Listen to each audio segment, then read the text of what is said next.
And we're live. Brilliant. I don't think... Grace, can you hear us? Grace, we can't hear you, tragically. I've unmuted myself. There we go. Brilliant. Now we can hear you. Shannon's running around somewhere in her room. Hopefully she'll join us soon enough. There she goes, zipping around 1 frame a second.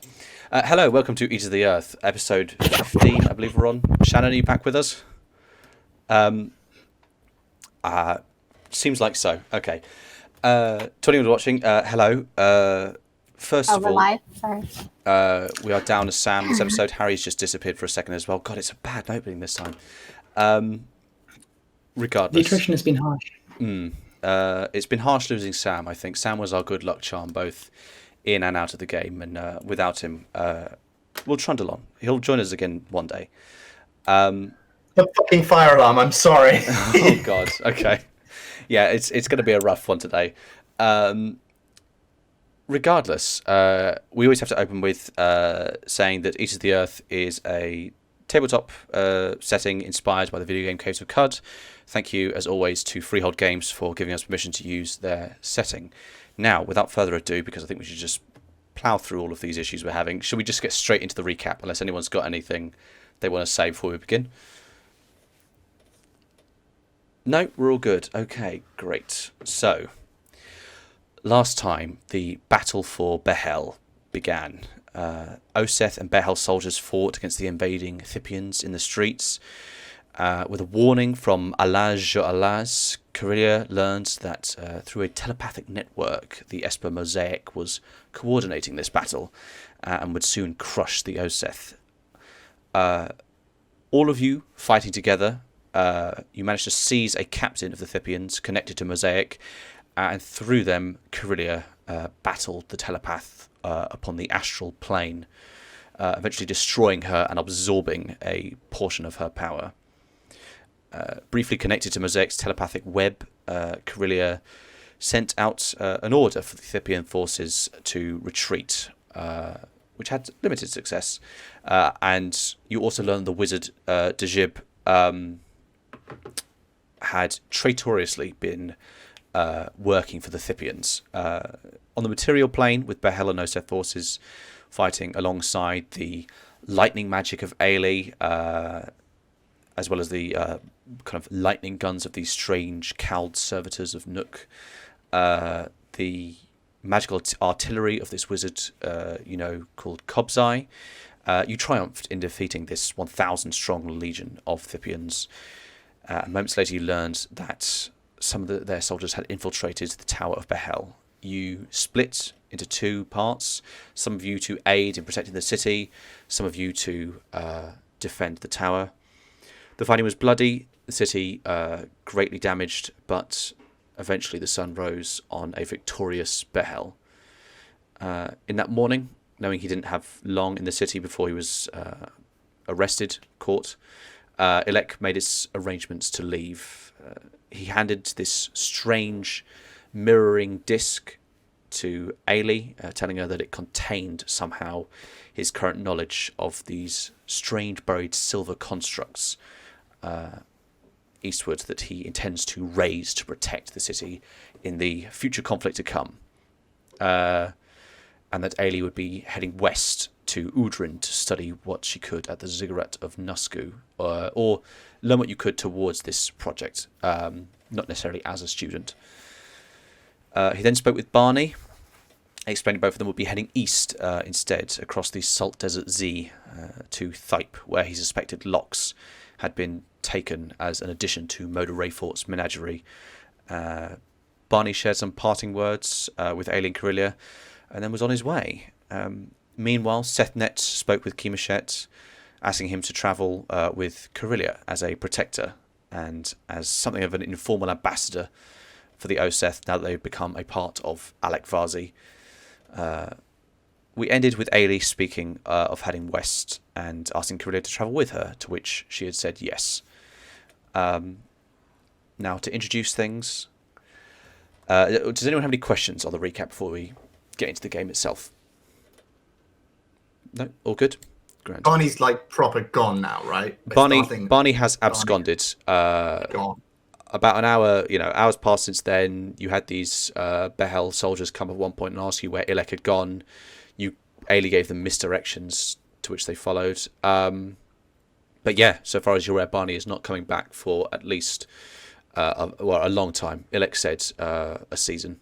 So no questions then. All right. So, Aelie and Karilya, you sit with Kimashet at the centre of Behel, in the long shadow of the tower caught in the rays of a dawning sun. The remains of the night's conflict are like some nightmare version of a natural vista. Where a clear river would run from between rock faces, blood pours between houses gutted by fire. Where the river path would flow around smooth stones, corpses in mangled piles divert sanguine waters, seeping their own coagulating contribution to the sickening spillage. None of you have a concept of hell, and yet you know it. Here, you've seen it. Behel soldiers drag bodies into piles in the clearings of Behel for burning, while trying to maintain the limited curfew that the city is under. You'd almost forgotten that this place is still gripped by the shale plague. Much of the Oseth have returned to Osiro, but some have stayed to search for any Oseth bodies to be returned for burial. Sethnet and his guards are here also. You occasionally have seen them around. Nothing official yet has crossed between the Behel and the Oseth, but there is a recognition and respect from the Behel soldiers present, along with a certain wariness. They definitely keep their distance. Barney parted with your company perhaps an hour ago. You've not slept. Your bodies are exhausted, your nerves frayed, but you also have a task before you, should you want to pursue it. So what is everyone doing?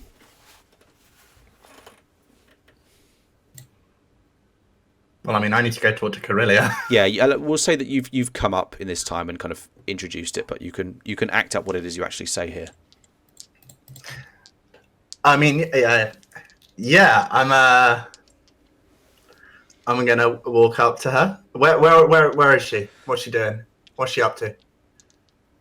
What is she doing? She's just chilling with Aelie, I think. Maybe sticking pretty close to her. I was going to say Aelie is probably trying to keep an eye on Karilya, so that works for me. We're pals. Yeah, so I'm going to sort of walk up to her and, just sort of like try and sort of get her to sort of go and sit somewhere. Sort of be like, if a quick moment, if you will, have a seat. I gesture to a nearby bit of rubble that she can sit on. Absolutely, sure. And I've never do a little. Another person so awkward, and I'm enthralled and I sit. He's just watching you both, sort of mystified.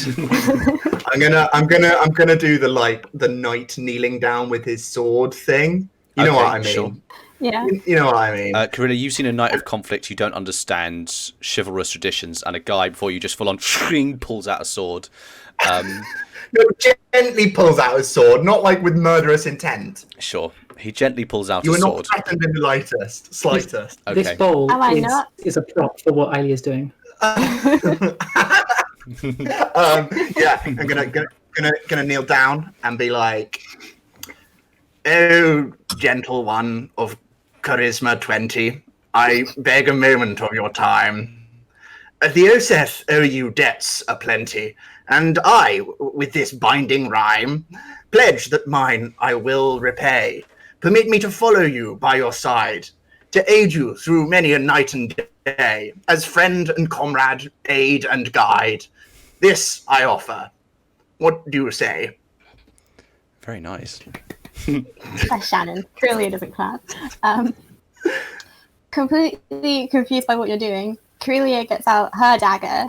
She kneels on the ground and puts her dagger in the ground. Can I ask, have you gotten out Sethnet's pack knife or your own stone dagger? My own stone Okay, dagger. cool. I respect his too much. Sure. Even though he's a dick. I say, you want to replace Barney? with my brief experience of knowing Barney, I know that nobody could replace him. However, Sethnet suggested to me that I might travel with you by way of repaying you, and also a one to bring Oseth culture to the wider world, to talk of our people.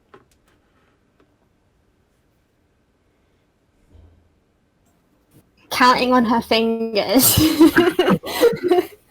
Most fucking awkward interaction I think I've had since I was about 16. Aelie says, "Was this Sethnet's idea?" Can I ask, is Aelie shouting Is at them Aelie across near the enough way? to hear? Yeah, Fuck off, Aelie. Aelie. So yeah, you're both kneeling in front of each other, and you just hear like in the distance, "Was this Sethnet's idea?"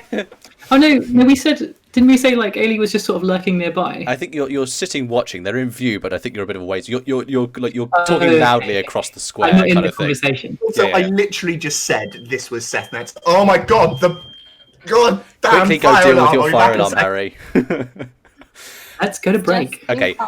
We'll say at this point, Karilya and Keemoshet are talking. We cut back to Aelie. You know, you can do your kind of. What are they talking Oh, about? no, if you want? if they're having a moment, I think I'll just sort of lurk. You'll just lurk. I imagine I need longer than Hardly a this moment. conversation to make an Arcana check and examine my devices that I've received.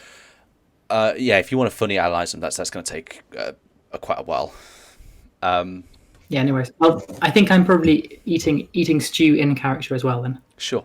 I mean, if you can say that, over this period after Barney left, where you've just been sitting with Karilya, you can have prepared a small fire and cooked a bit of stew if you want. That's absolutely fine. Yeah. Anyway, sorry. Filling out. Back to Keemoshet, Harry. Sorry. It's quite all right. Don't worry about it, mate. I think Karilya says, "There is no debt to repay, but come along anyway." And then she just looks at you like so eager and desperate for praise. Oh, a fledgling verse. Wonderful. This will be a cultural adventuring party, and not just one skilled in the ways of war. Fantastic. Right. We've got a new member of the party. Do I get this straight? Are you happy with me traveling with you? Thrilled.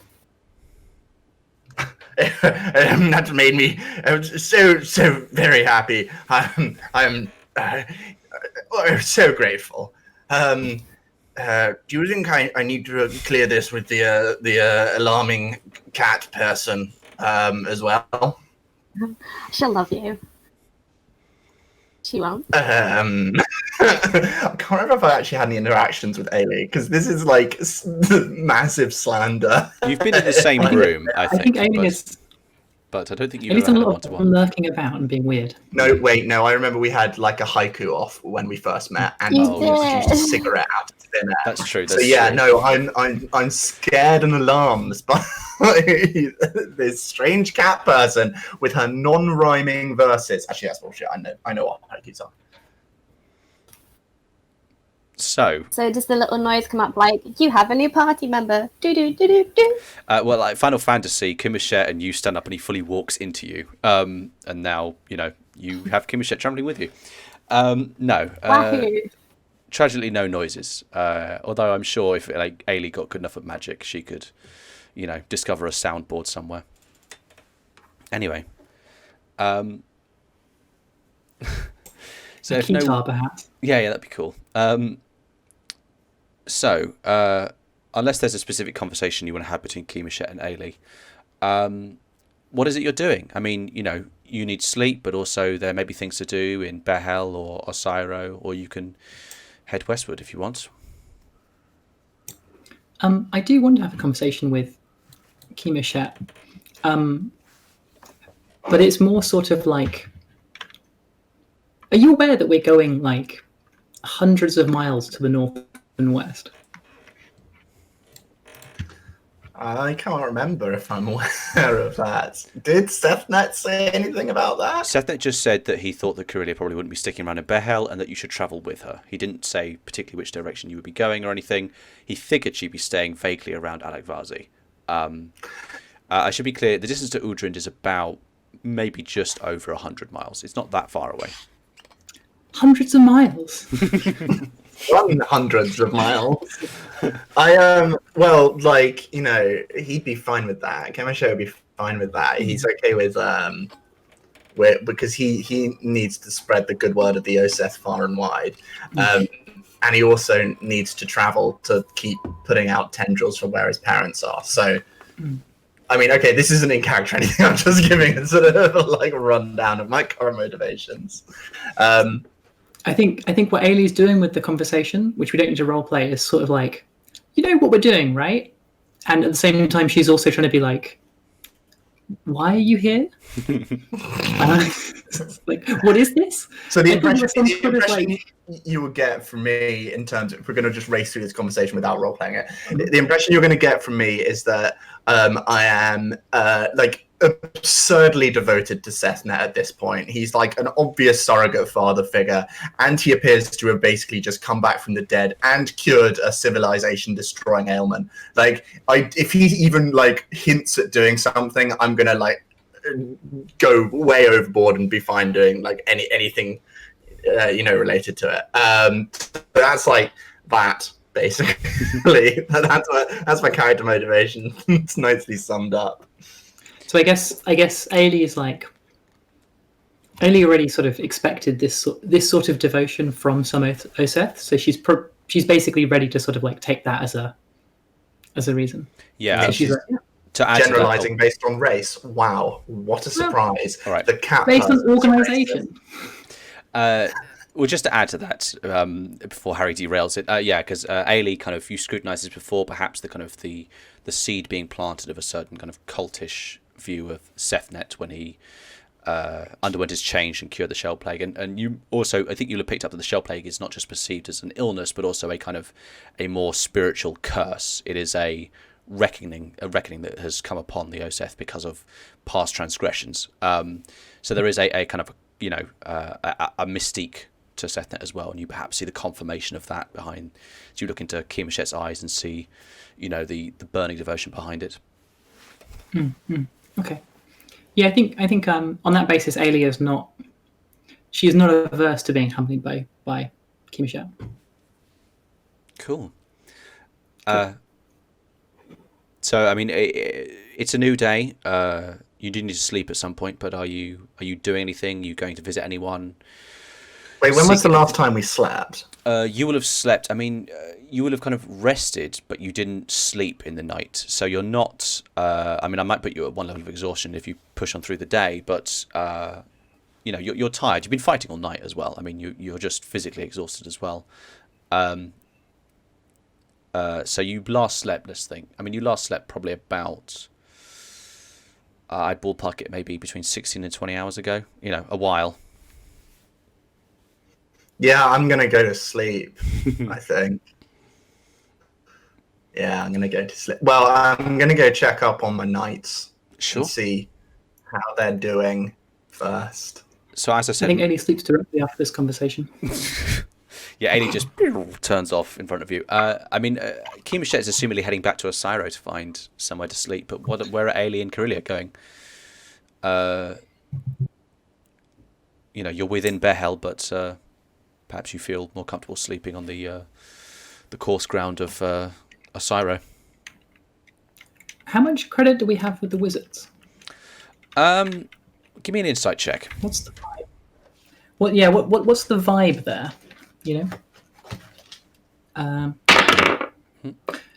With a 19, that's 26.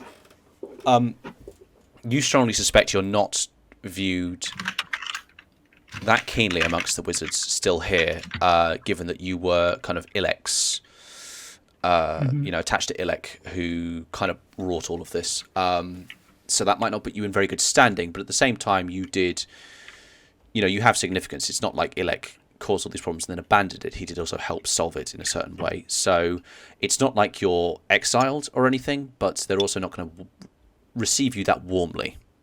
Does that make sense? Cool. And also, you may recall also you kind of pissed off Halbouche last time you met him, so he may not like you that much. Oh, yeah. No, I was wondering about going and bothering Halbouche. You certainly can. And what kind of assets does Ilek have in the city? Does he have like a house? Rooms in the tower? You can probably intuit that he had some means of getting about, given that he managed to sneak in and out of the city with quite a lot of supplies previously.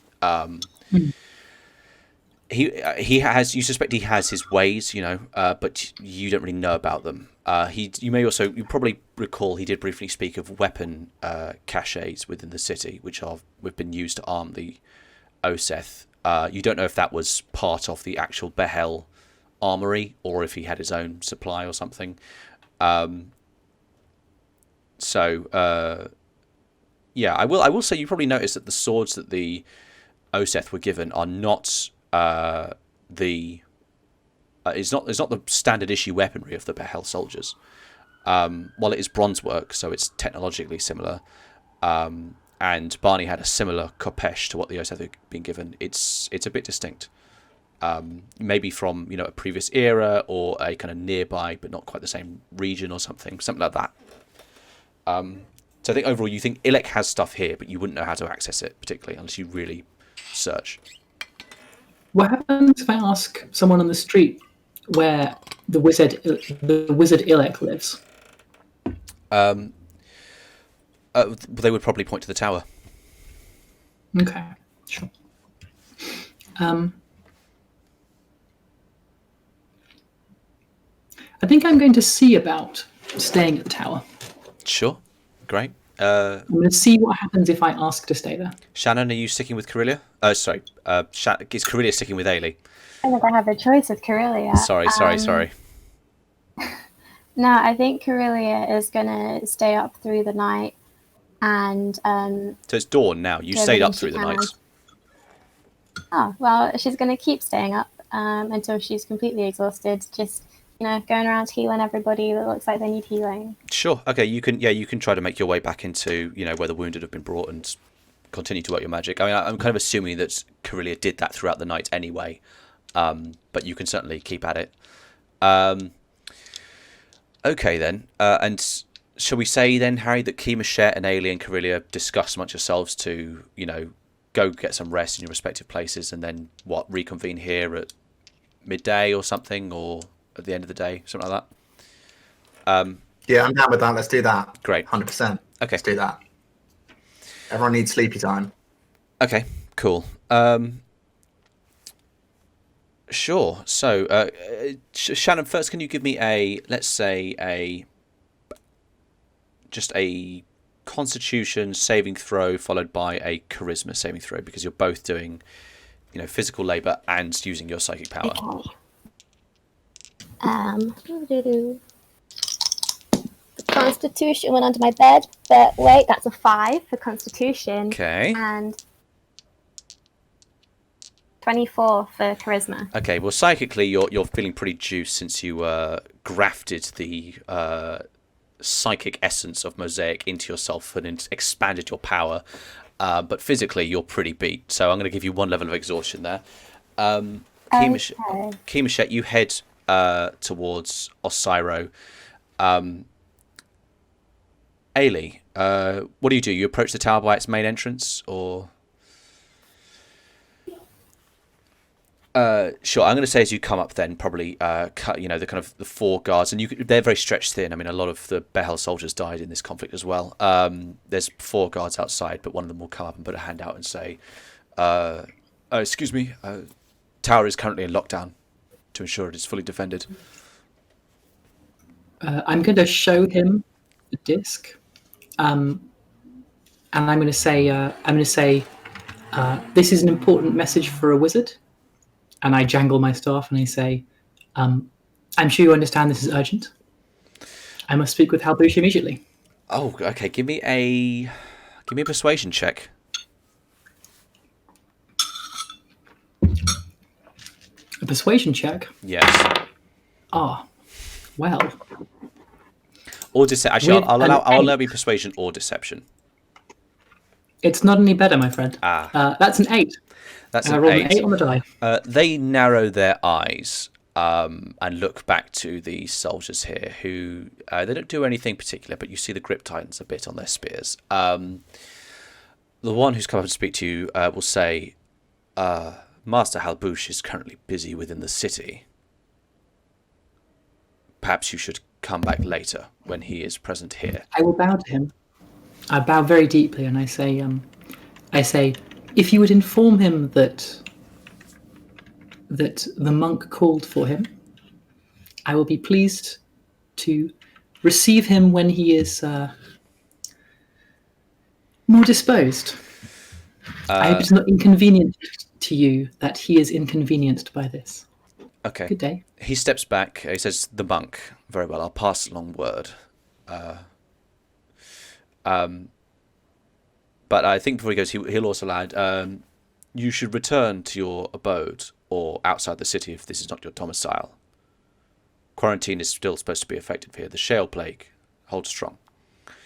And you may note that he hasn't come particularly close to you. I mean, he's going to put a hand out, close enough that he could get within striking distance, but people are maintaining distance.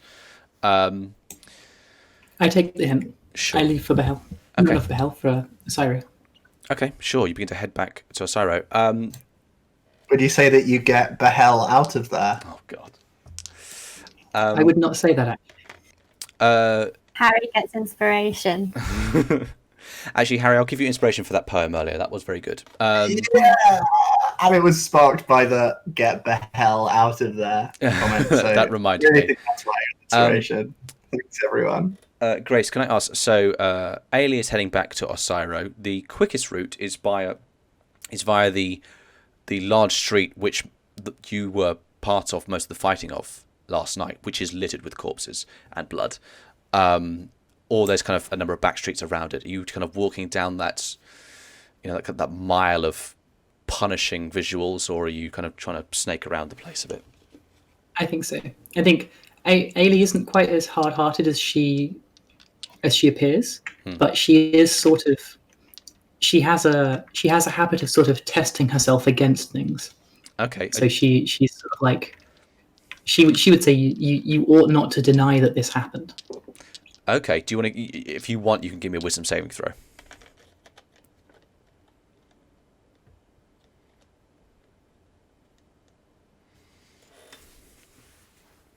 That's a dirty 20. Okay, cool. You sweat, you feel sick, but you hold your nerve. You walk through. Some points you kind of try to push out your mind that you've just heard your feet not tap against the stones, but splash in a puddle. And try to not to look at any of the faces, and in the avoid the risk that you might see someone who you recognise. Eventually, you get back to that stretch that rise up the side of Osiro. Osiro is a couple of hours walk away, but you walk under the rising sun. Eventually, reach there. Kimichet set out a little bit earlier. I'll just say, does Kimichet do anything when he gets back, or does he immediately go to sleep? I mean, I wanted to check up on my soldiers. Brilliant. Okay. Yeah. I mean, assess casualties. You talk. See if anyone's sad. No, I mean there is a lot of sadness. A lot of people have come back bearing the bodies of relatives. People who stayed in Osiro who weren't able to fight have found that their relatives have died in the conflict. It was a harsh fight. You give me an intelligence check. Natural 1. Natural 1. You don't have any idea of specific numbers, but you think that the Oseth may have lost about half of the people they went down into Behel with. Jesus Christ. Half? It's a harsh fight. You had And to that fight. was most of what you had to begin with, right? No. To be clear, you lost half about the fighting fit. So you didn't lose half of the entire population of Osiro. You lost half of the 600, I believe it was, soldiers that you went into Behel with. So you think it's about 300 dead. It was a bad fight, and it didn't just end on that street, which was a slaughterhouse anyway, but also the Oseth went and fought in the city to protect it against the Thipian soldiers who were still there. I got some bad rolls in there. Yep. How many of the Behelians died? Well, you don't know. I know it's Karilya trying to find out that. Yes. Okay. Give me an intelligence check as well.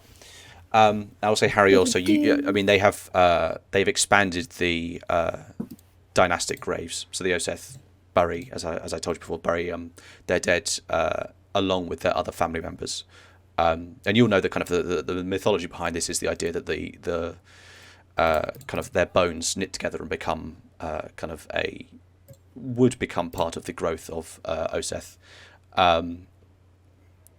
So that's what they're doing here. They're kind of expanding essentially into a series of mass graves as they figure out who belongs to which dynasties. Shanna, what did you get for Karilya? 17. 17.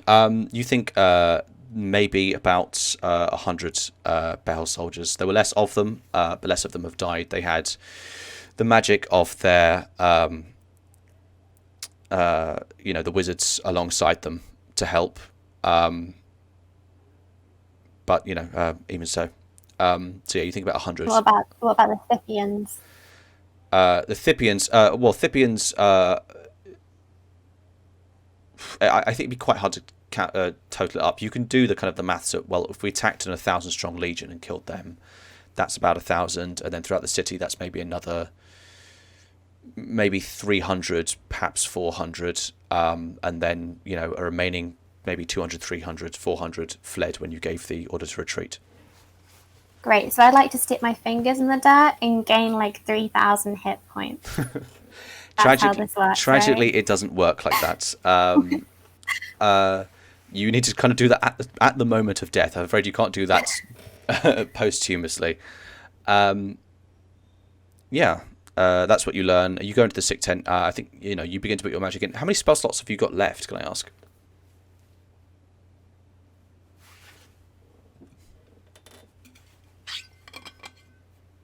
I can't hear you right now, Shannon. You're muted. I erase my sheet every week, so I've got no idea. I can tell you nothing. Okay, well, I'm going to say you're fairly spent. You did use a lot of spells in reality and also against Mosaic. There's a limited amount of things you can do. You try to help those you can. There are lots you can't. I'm going to say... Okay. What's your passive perception, can I ask? That is a number. Oh.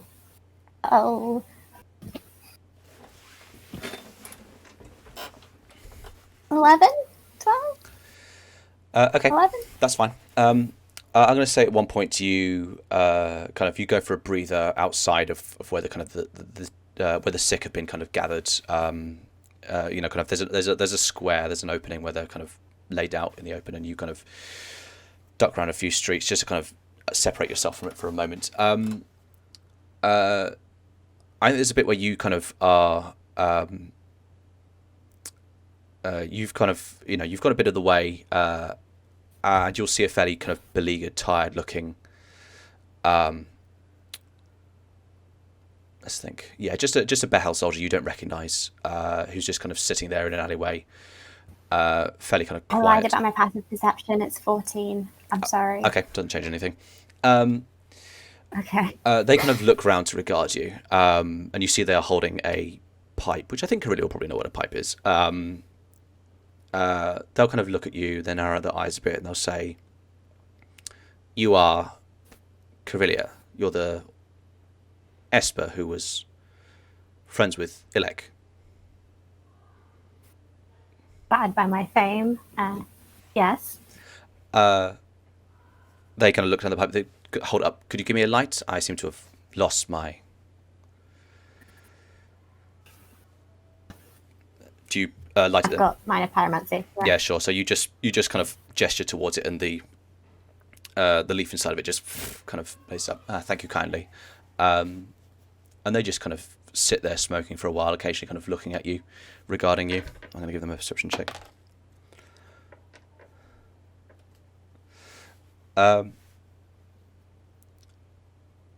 If Karilya doesn't do anything or say anything, eventually they'll kind of chime in and say, "Did you see where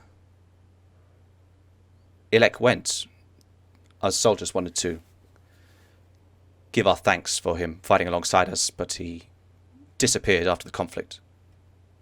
Can I insight that? Give me an insight check. Thank you. And can you do it on disadvantage? Oh, yeah. Because you have exhaustion. That's an 18. Sorry, I rolled a 20 and it's... Okay. You said an 18 you got. Okay. You scrutinise this person. They seem to be upfront, largely. I mean, they're kind of... It might be a bit kind of annoying and irritating, but they're not sinister, you don't think particularly. Okay, so he genuinely wants to thank Ilek. Unexpected. Do I know what Ilek meant? Yeah, Barney would have explained he's going east. So you would know that Ilek has or is planning to head eastwards out of the city. Okay, then I say, heard he's heading east. I think it's wise for him to get out of the city at the minute. He's not the most popular person. East, you say? Why is he heading east? I mean, there's only 4 directions to choose from, so seems as good as any. I mean, why is he leaving the city? He is a wizard here. Why would he leave? All the other wizards think he's a bit of a dick. I can't say they're wrong, so... They kind of narrow their eyes at you. How long ago did you learn this? That he was heading east? A few hours ago. They kind of regard themselves for a moment. Give me a perception check. Okie dokie. 10. 10. Okay. They kind of get up. They put their Oh wait, palm... on disadvantage, right? On disadvantage, yeah. It doesn't matter. If the 10's the highest you got, doesn't matter. You see they just kind of put their pipe down, but at their sides as they get up. They regard you... okay. They go eastward. Okay, thank you. And they begin to walk away. Damn it, I did something wrong. Can I send a little, psychic? Can I see if he's got any psychic esprit-ness? Okay, yeah, give me a psychic check. Okay, I'm good at... Is that also on disadvantage? Yes, it would be, yes. That's a 12. A 12, okay. Sure. On a 12. Okay, I'm going to say you kind of expand your psychic senses out. It's quite hard to. You're very tired. Unless you want to get close to this person, it feels like you're kind of reaching for something beyond your reach. I'm very happy to get close to people. Okay, so this person is heading down another alleyway, so it's kind of, going to be out of sight in a moment. You can, if you want, hustle up and try to look for a second. She's hustling.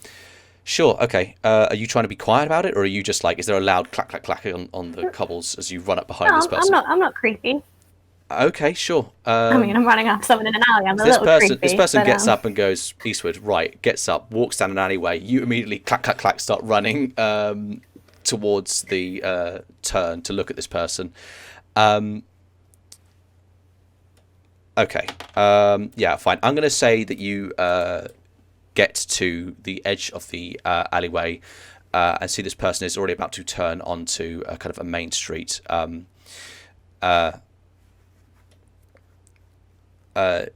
You see as they go that they you look for a Behel soldier and see someone else. You see a person who's just kind of in the standard civilian clothing, looks like a regular Alekvazi native who kind of looks around and kind of locks eyes with you for a brief moment before they turn the corner or are gone. But as you're extending out your psychic senses, you kind of reach for where this person is and feel nothing there. There is a void, an absence of life. Damn it. Okay, are they too far gone? Like, are they gone now? I mean, you can start running after them if you want. They seem to move very quickly to the other end of this street.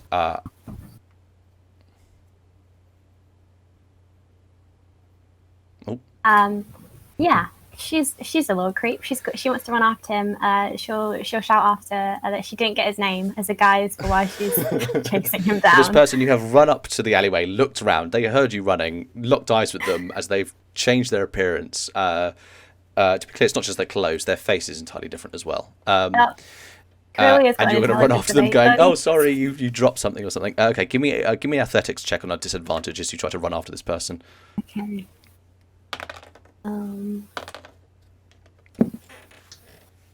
Ooh, it's not going to be good. It's a 3. Okay, I'm going to say Karilya kind of runs, but kind of as you raise your pulse, your exhaustion catches you, and you kind of stumble. You eventually clatter onto this street and kind of look around. A few soldiers kind of look to you, alarmed. One of them comes to say, you should be under quarantine. Return to your housing. But you look around, you don't see this person at all. Gosh darn it. Okay, I goofed. I'm sorry, guys. I did it again. The end. I think Karilya needs to get some sleep at this point, or... Yeah, she'll sleep now. She'll sleep. She's messed it up. Everyone's just going to go nap away her problems. Where is it you're going to sleep, can I ask? I think I'd sleep in the medical tent, so if there's an emergency, they can wake me. Sure. Okay, great. You go to do that. I'm going to just cut back to Kimachet coming in, who's coming to Osiro. You've kind of gauged how many have died. There's a lot of tears. There is, of course, it is. There's sadness and celebration in both parts. They were victorious, but at a terrible cost. I'm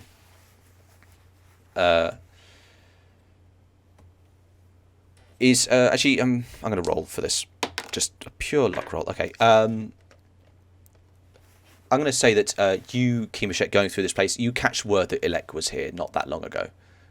And that he left instructions specifically to be handed to Sethnet, who hasn't yet returned from Behel. Although, Kimachet, you don't think he's under any danger or anything. He's just there kind of wrapping things up in a diplomatic way. Does Kimachet have any response to that information at all, or do you just go to sleep? What information? I didn't hear anything of the last 30 seconds.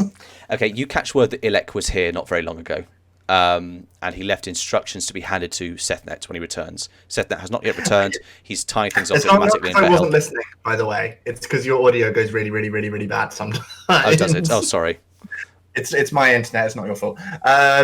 No, Ilek can do what he wants. I don't care. Great. He helped us. He's mysterious. He's weird. He wanted to leave. Bye. We don't care. Well, in that case, then you retire. Aelie, you join later, and just kind of roll out your bedroll and sleep amongst the Oseth here. Find some corner to curl up in or something. Yeah, if Ilek's been through, there's nothing of his to poke around or scavenge. His tent is still here. It has been placed under guard. You see, there are 2 Oseth knights who've been posted at the entrance, stopping people from coming in. I'll walk straight in. Give me a persuasion check and advantage just to see that, whether you've gone in and out of this place a bunch. But does it help if I say, "Oh, I'll just go get Kimachet then," who I am good friends with? Well, that would give you triple advantage. So but regardless, just roll twice. You're a fairly low DC. That is a 3 and a 13. So with persuasion, it's 13. Okay, yeah. You walk in. They kind of clock you for a moment. One of them kind of says, casually, not in a way to say stop. Ilek has given instructions for Sethnet to enter here first. But I imagine Aelie just kind of says, "I am his apprentice. Where master goes, bidden, as do I." They let you in. You walk inside. You can immediately tell a bunch of things have been taken from this place, but not that much. There's still a lot of stuff here. A lot of cabling, some kind of devices, widgets, those kind of things. You can search this place if you want, or you can just... I'm going to use my sacred territory to cause mandalas to appear on pieces of technology. Okay, sure. with the hope of using that to better identify things I actually desire to take an interest in. Okay. Actually, I'm going to just say, I don't need to search for it. You see that where they have been wrapped in kind of these great rolls of cloth, the 3 sleepers you brought here still are here in a corner, stacked up. They were just basically rolled up and concealed and placed to the side for dealing. So you don't think any Oseth have seen the sleepers aside from Sethnet? He just left them there. Can you give me a perception check as well, actually? I'll go on then. That's a 19. 19. You see also that there is some small device, just looks like a little kind of silver tic-tac box sized object has been, with a hole in it, has been slung from a leather thong from the pole that suspends the centre of the tent. That's been hung there. You think fairly clearly, kind of deliberately. I'm going to look over it, and I'd like to make some sort of check to be like, is this all going to explode if I fuck with it? Give me an Arcana check. I'd love to. Do I have a bonus because I've made the mandalas? Let me check the text on that. It might give you, I can't remember. It does something like that.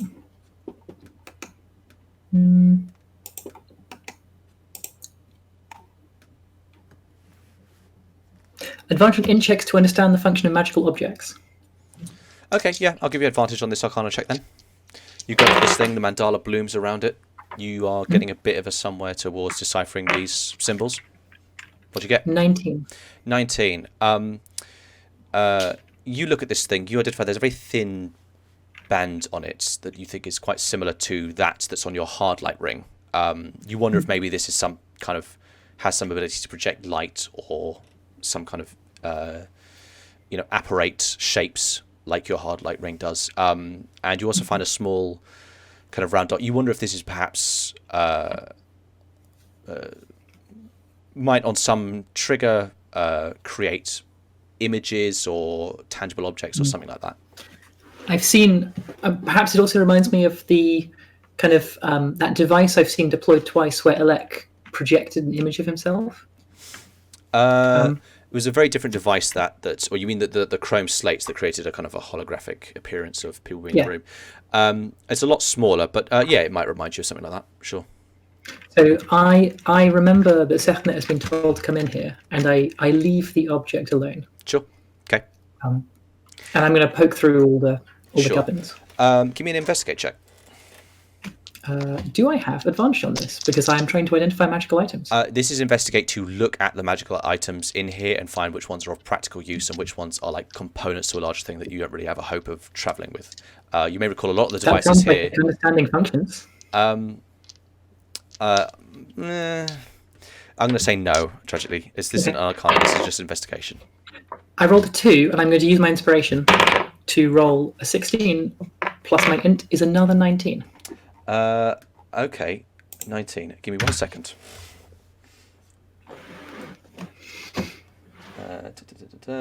Sorry, just opening the Ilex magical garbage thing.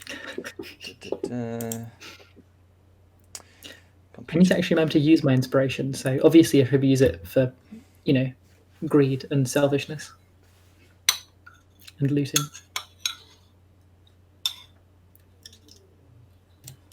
I just spent like 30 seconds looking at a D6, being like, why is there a 9 on this D6? There shouldn't be a 9 on the D6. And then I turned it the other way up. Okay. I'm going to say, you go through these things. Looking through this stuff, you recall some of these objects being used in the magical ritual that Ilek weaved. You think a lot of these are components to a larger design, and their sum total of weight and volume would make them highly impractical for you to use or take with you. You do find at one point what appears to be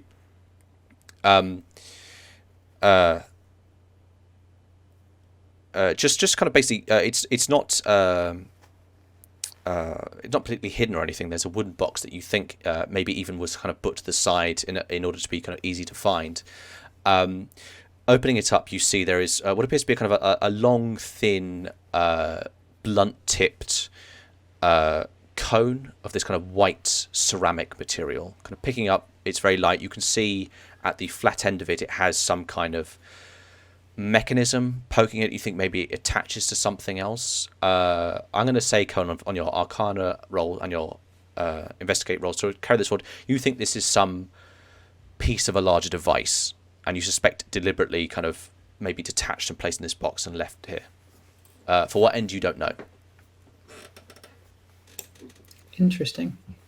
Do I think that the larger machinery wouldn't work if I took this thing away? You didn't see it used in Elec's magical ritual. I'm going to say on an Arcana 19, you don't know. But you don't have any direct reason to think so. I'm going to set it aside, and I might look at it tomorrow. To be clear, are you taking it out of the box? Or Fuck no. Especially not if you ask me that kind of question. Yeah, I'd rather show my hand there. Okay, so you just close the box and place it back where it was, I suppose. In fairness, I'm already following a policy of don't let Liam blow me up with bullshit, so I'm trying to be careful. Smart. I'm also going to exit the tent after I've finished looking at crap, and I'm going to sleep in the warm night air. Sure. I'm going to say as you go out, briefly you catch, a few words of Oseth saying, it was an honour to fight alongside you, Sister Aelie. Those kind of, a few pats on the back. I give them the appropriate pleasantries. Sure. And you go find somewhere to sleep. Eventually all of you rest, although Karilya has kind of stuck around for a lot longer. So I'm going to say Carillia's maybe carrying her 1 exhaustion, although you're not probably going to do, unless you want to stay a lot later. It gets to a bit past midday. Keemshet and Aelie, you get up. I'm going to say that it hasn't been a full 8 hours, but I'll give you the benefit of a long rest anyway, as I will Karilya as well, sleeping in the tent. But I'm going to say that this long rest doesn't deduct your 1 exhaustion, just given that you stuck around for a bit longer. But otherwise, you've gained the benefits of a long rest. Ailie's got up. Karilya's in the city. Keemshet's got up. I'm going to say that Aelie and Keemshet, meet each other in Osiro. And when you wake up, you see that the Ilex tent has been largely disassembled. It's been taken down. And there's kind of... hang on. I didn't specify this, but my intention was to be nearby with the goal of being attached to it. Okay, give me a perception check on disadvantage to see if you wake up. You're very tired, so I'm going to say perception on disadvantage to see if you wake up when the work starts. Am I able to specify to the soldiers that I want to accompany Sethnet? Or is it too late now? I think that's a bit kind of precognitive. So Okay. I'm going to say if you didn't think of that, then no, sorry. What was the check? Perception on disadvantage, because you are very, very tired, so we'll see if you sleep through things. On disadvantage, I rolled a 12. A 12. I'm going to say you wake up fairly late in, and you hear noises within Ilek's tent, and there's clearly a few people outside who you recognise from Sethnet's guard. You think Sethnet has entered this tent and maybe has been there for a few hours at least. I'll slink in if I may. Okay, give me a persuasion check this time, because there's a few more outside who are going to say Sethnet said he was not to be disturbed. Mm-hmm. Is he in there alone? Yes. Then I must attend to him. And I roll a 15. They look at each other. Very well. They let you inside. You go inside to see the back of Sethnet digging. There's been a number of holes dug in this place. As soon as the flap turns, he turns around, kind of as Turning begins to talk. I thought I said no one was to enter. Looks and sees you, Aelie. Yeah, peace. I see you have come to atone for your gifts. I am here because I have labours to attend to, returning my favour to Ilek that are sensitive. I would bid that you leave, Aelie. And I say, Sethnet, I have seen much that you have endured. I've seen much that you have not seen of what you've endured, and I know the nature, or so I think, of what you must hide beneath the earth, so that your gift and its nature can be secret. Give me a perception check here. Okay. 16. 16. Okay. Hang on, am I proficient? You might No. be. 16. Okay. 16. Yeah, okay. Sethnet extends a hand and says, I appreciate your concern, but this is a matter I want to attend to alone. Elected me personally a great service as well as my people, and this is a chance for me to do what I can when so many of my people have given so much more. I bid you please allow me to attend to this labour in peace. In that case, I will bow to him and I will say,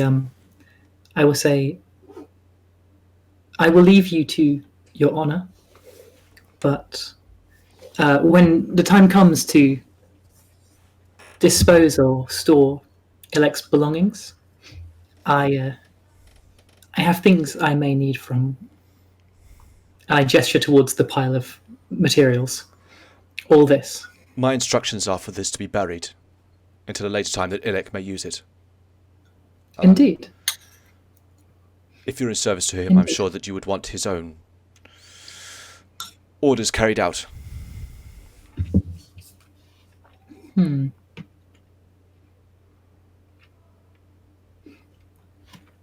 I think I will permit him this. I nod and I agree. Okay, I wasn't sure if Aelie was saying out loud, I permit him this.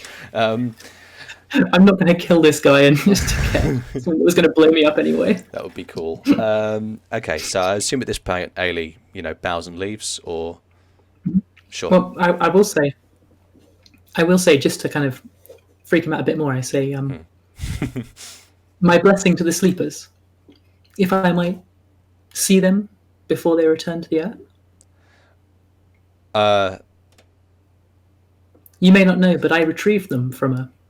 He says, "Sleepers." Is this the name of the these weightless, breathless bodies that he has here?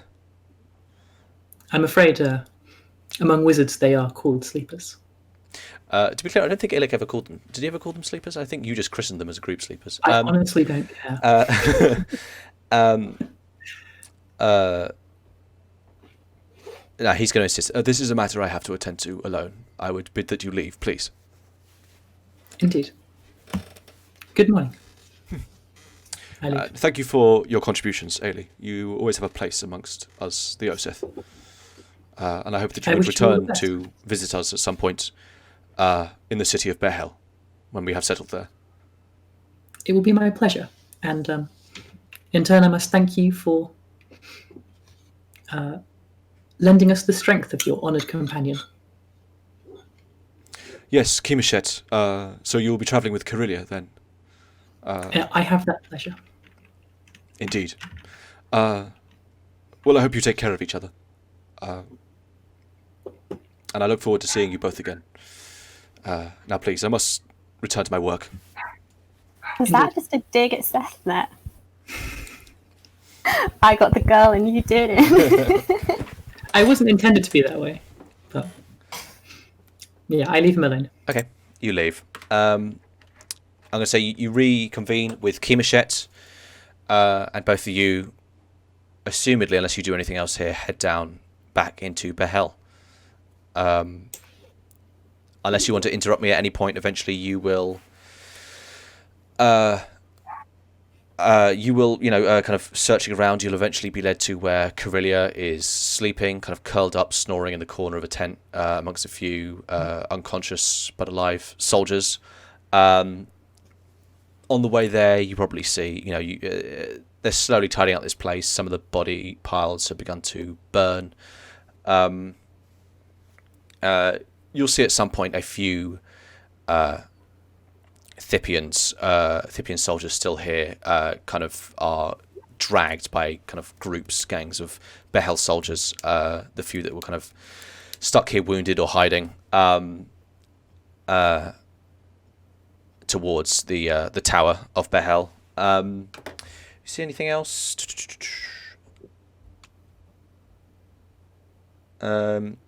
Yeah, I'll say when you're coming back here, you catch word that both Ilek and Djib have disappeared in the fighting.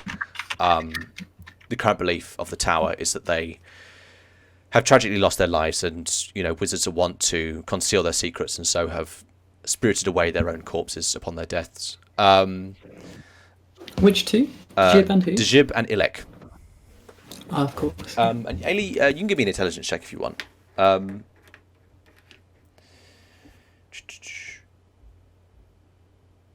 Any particular skill?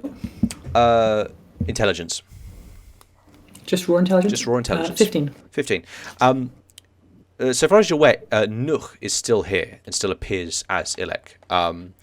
You're not quite sure what's going on in regards to that. You might recall that Teoldar Sud, who is the kind of effectively the ruler of Behel, said that she would be destroying Nuh once Ilek had done his part, but you don't know if that's happened yet or anything. Those are the things I think you encounter as you go through. Eventually you find a sleeping Karilya who, I say, awakens, kind of as you two are kind of there standing over her. If I have time, I think I offer her some tea as she wakes. Sure. You take time to make tea, and you see Karilya's kind of nose wrinkle in her sleep as she smells it and then kind of wakes up. What kind of tea is it? I'm not sure. I think maybe given the distance in time and space, I suspect it is what the locals call tea, if you know what I mean. It's brewed from something. Probably packed full of catnip. That's right. That's why I'm always just like drinking the bowl. I'm trying to work out whether Khanate is racist against cats. I'd rather you can't weren't. wait for that would be very dull. Why is your character always racist against someone? Stop projecting. Harry, it would be a little dull. in the setting, it's worth bearing in mind that because people are mutated, there's not really any universal physical traits. I mean, even amongst the Oseth, while they have their bone plates, there's a lot of distortions and We look adaptations like amongst them. Skeletor, and people are scared of us. Yeah. There is racism around. Yeah, sure. I mean, the Nil people who your people warred with for centuries fear and distrust you, but to most folks, you're just another mutant tribe. No one cares. Fair, nice. Just to nip that one in the bud. Hashtag woke apocalypse. Sorry, let's not. Brilliant. Anyway, what is it you are doing? Say you've all had something of a rest. You can tell Aelie that Karilya is a bit tired, though. You need to tell me what it is you're doing now. I think we are ready to go. I hope. Is there anything else we need? I will note you have you have pretty much no supplies. You have no pack animals to speak of. If you want to do anything to prepare for the journey, you may recall that Karilya and Aelie both have a month's worth of wages that you haven't spent yet. So you have a decent chunk of change. Oh, I don't think I have the money. Someone has my money. Yeah, Aelie said no to it, but I took the money. Yes, that's I it. have no morals. You have 2 months. Yeah. I have no morals. I was just trying to get one over on him. So Karilya, who doesn't really have much of a concept of money, is absolutely minted, while Aelie has very little, and Keemoshet, I don't think Keemoshet has any material possessions that he could trade, or that he would want to trade at least, on him. But yeah, you can head out now if you want. You might have trouble, on the road in terms of water and food, but that's certainly I think possible. the practicalities are important. I think Aelie, trying to recover her material losses when she declined the wages, is going to she's going to try to just present to Karilya that obviously Karilya has the money for buying all the supplies we need. You're going to manipulate your poor little friend. He's got no understanding of us. That's so mean. Well, I mean, also you have my money. Like, I don't have your money. Barney took your money. I don't have my money. Oh, no worries. Okay. Well, even so. Can I ask as well? Um, Sorry, just a quick note here because I don't think we clarified this. I've been assuming it is the case, but Karilya, Aelie handed you this chrome orb that Ilek spoke to you through. You might recall, and kind of gave thanks for you holding to him to his word to cure the Oseth. Has Karilya ditched that object? Have you been Is it squirreled away on your person or what? I need to ask. How big's the orb? It's kind of in between a golf ball and a tennis ball size. Yeah, she would have kept that. She Okay. would have kept that little orb. Sure. Okay. I will say that very well then. You've been sitting here for a while talking about tea and finances and the road ahead. At some point, a rather large shadow will darken the entrance to the tent, and Halbouche will, big meaty arm parting the doorway, step through and look down at the three of you sitting there drinking tea. He's going to look at you. I will say to him, in a gesture of peace, we have not smashed this one. He's going to look quizzically to the three of you sitting there drinking tea in the corner of a medical tent, and over to the, the groaning, wounded soldiers nearby.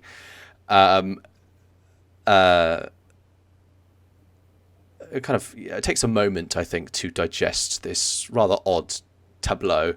And we'll just go, Monk, you said you wanted to speak to me. And he kind of holds out his hand. I would bid that you return the object that Ilek inappropriately gave to you. I don't know if Karilya would necessarily intuit that he's talking about the chrome orb. I think that's up to you, Shannon. So She would have no idea. If Karilya doesn't act, I will say, Karilya, you still have the orb, I take it? Ever eager to be of service, she pulls it out.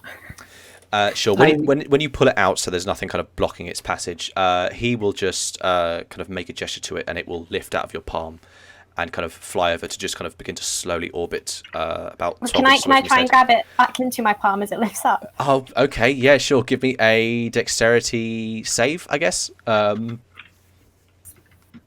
it? Okay, yeah. Sorry, what's it? Is that on disadvantage? Actually, no. I'm going to say this is a sleight of hand check on a disadvantage. Okay. That's 1 whole 7.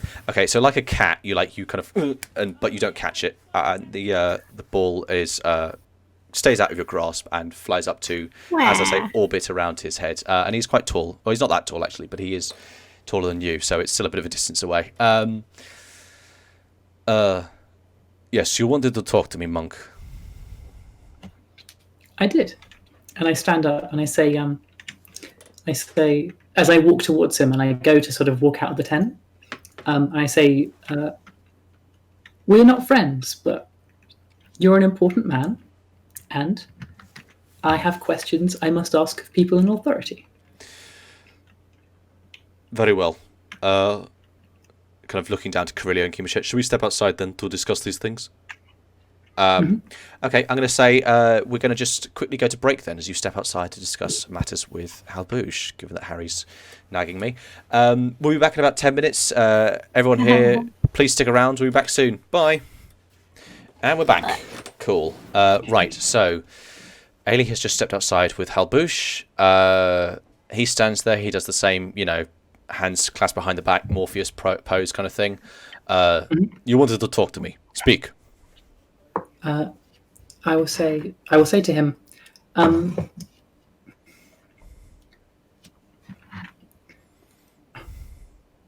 I know it's not convenient, but I was wondering, can you tell me about Nook's status? Sure. I will say, when you stepped outside, this chrome orb that's been orbiting his head, just kind of, when you leave this place, eventually just starts going up into the sky until it's kind of out of view. Nook, yes, he has been destroyed, along with the other of Ilek's homunculi. Was it brief? He didn't feel pain, if that is what you're asking. I'm pleased.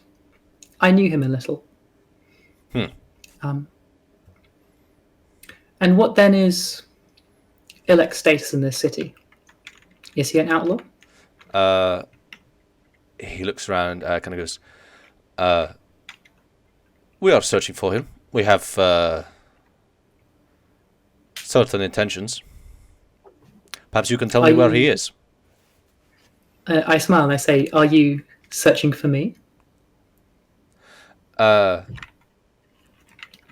Perhaps I can put it this way. Based on your questions, I may not have to be searching for you, if you understand. Of course.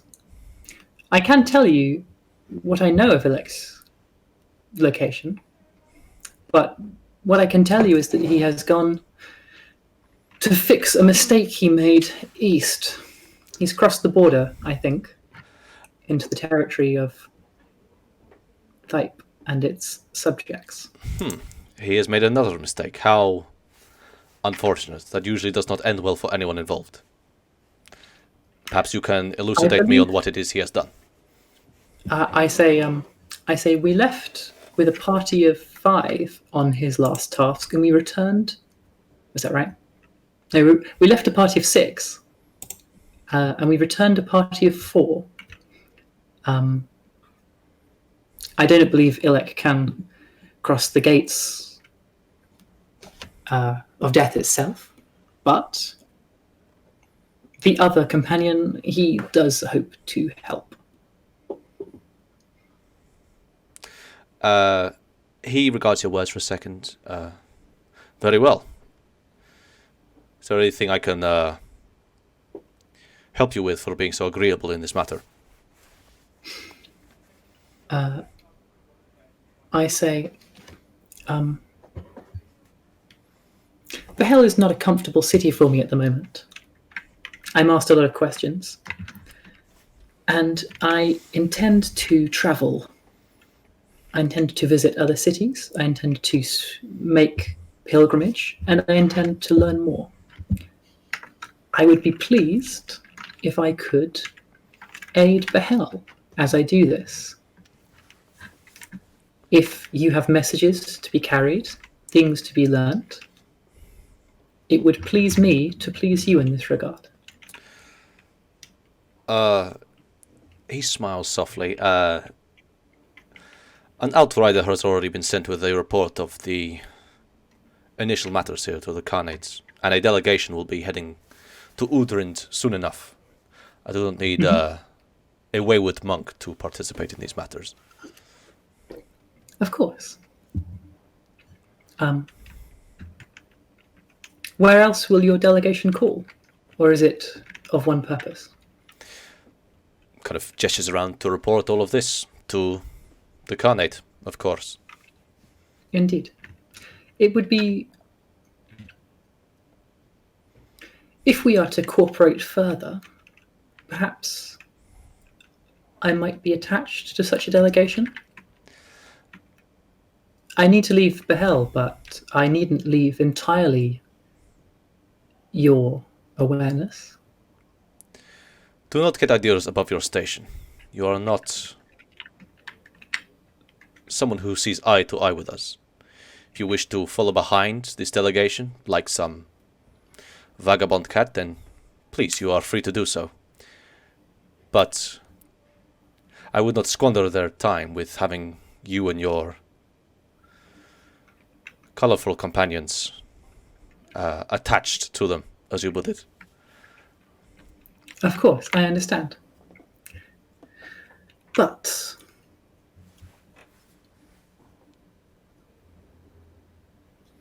alas, I thought I might help you more. However, if I am to leave Behel, as perhaps you desire, I require just some food, some travel, some means of travel. He waits for you to say more than just I need things. No, so this is Ailie's trying to hint towards he said, what can I give you? And she says, she says, and lest I labour the point, I wish to see eye to eye with Behel. As you say, Ilek is as a master, Ilek is as useful as he is a saviour of cities. I needn't gamble all my water on his plans working for me. If I can oblige any wizard in Behel, it is in my interest. Give me a persuasion check, and I'll allow an advantage because that's very well put. That's an 18. 18. With my 0 bonus. His eyes will narrow, and you think for a moment he kind of balances both maybe the sudden amount of contempt he has for you with the kind of circumstances Behel is in. If you wish to leave with our delegation, I'll make no formal introduction with you, but they should be leaving at dawn the day after tomorrow. If you wish to make friends who you might want at one point be able to see eye to eye with, I myself will be here. Aelie smiles. She bows. She says, "You are," and she's silent. And she plays at restraining some compliment. Give me a deception check then. A deception check. Yes. Well, if you're pretending to be kind of deferent and grateful, then. No, I don't. I'm actually going to argue that's not a deception because it is Aileen's usual behaviour is to portray restraint, care, the sense of some emotion contained. Right, but is it honest? Yes, she is containing. Okay, I will allow you to do either deception or performance then. Okay. I mean, I don't know why I'm going for this. They're the same bonus. It's 14. You can't really read his stony expression. He goes, very well. He kind of looks around. You should begin your efforts to supply yourself for the journey as soon as possible. With the city like this, it is not going to be a simple matter to procure supplies, the animals to draw them. You understand. I have things to attend to. And begins to walk away. Unless Aelie does anything. No, I'm actually going to go so far as to thank him for his time. He walks away. He doesn't reciprocate the compliment. I realised there was something I wanted to do before I left. Yeah, what's up? Okay, so Ilek at one point gave us a piece of paper that allowed us to communicate with him. Yes, the power in that faded, but yeah. Do I have how much of an idea does Karilya have about how it worked? I mean, you kind of have an intuitive psychic understanding of it in that, like, well, actually, no, I'm going to say without further kind of psychic scrutiny, it's not something you can understand. It was like there was a kind of a wormhole in the kind of the flow of life force. I mean, I think the two questions that I have is, did Ilek need to maintain concentration on it? And was it like a walkie-talkie thing, like if you went outside of a certain range, it didn't work anymore? You don't think it had any particular range. You think it would work regardless of distance. It wasn't like it wasn't a communication extended across a distance. There was some gap in space-time, for want of a better word, that linked the two, or hole in space-time, I should say. And then, sorry, what was the third question? Did Ilek have to maintain concentration on it for it to work? You don't know. Nothing there suggested that was the case. Okay, well, I want to go ask for one, please. You want to go what, sorry? Ask for one. I want one. Okay, who are you asking? And you're asking, it's just a piece of vellum I'm at this gonna point. It's just plain vellum. You think it was some process Yeah, they but did to it? magic. Sure. I'm going to go ask... Halbush is a wizard, right? He is, yes. Yeah, I'll go ask Halbush. Sure, okay, Aelie, you finish your conversation with Halbush. You hear the flap of the tent behind you and see Karilya kind of starting to walk quickly past you towards Halbush. You can stay for the conversation if you want. I will say to him as he turns to go, I say, perhaps there will be one more demand on your time. And Yeah, I step back slightly. he turns round to see Karilya as she approaches. I'm just going to roll for him here, actually. He looks, his eyes narrow at first, say, You are the Esper who has been helping the wounded throughout the night. You have my thanks. And he kind of lightly dips his head to you. Can I help you? Yes, you definitely can. I'm not good at asking for things, neither me nor Karilya. Okay. Come on, you've got 20 charisma. Shannon, you got to do it. Karilya, Just say mate. something. Shannon has like 6 charisma. It's hard to roll against. I did your city a great service last night. I don't mean to speak too highly of myself, but this battle probably wouldn't have been won if it wasn't for my efforts with Mosaic. I think you can openly tell he doesn't really know what you're talking about. Oh,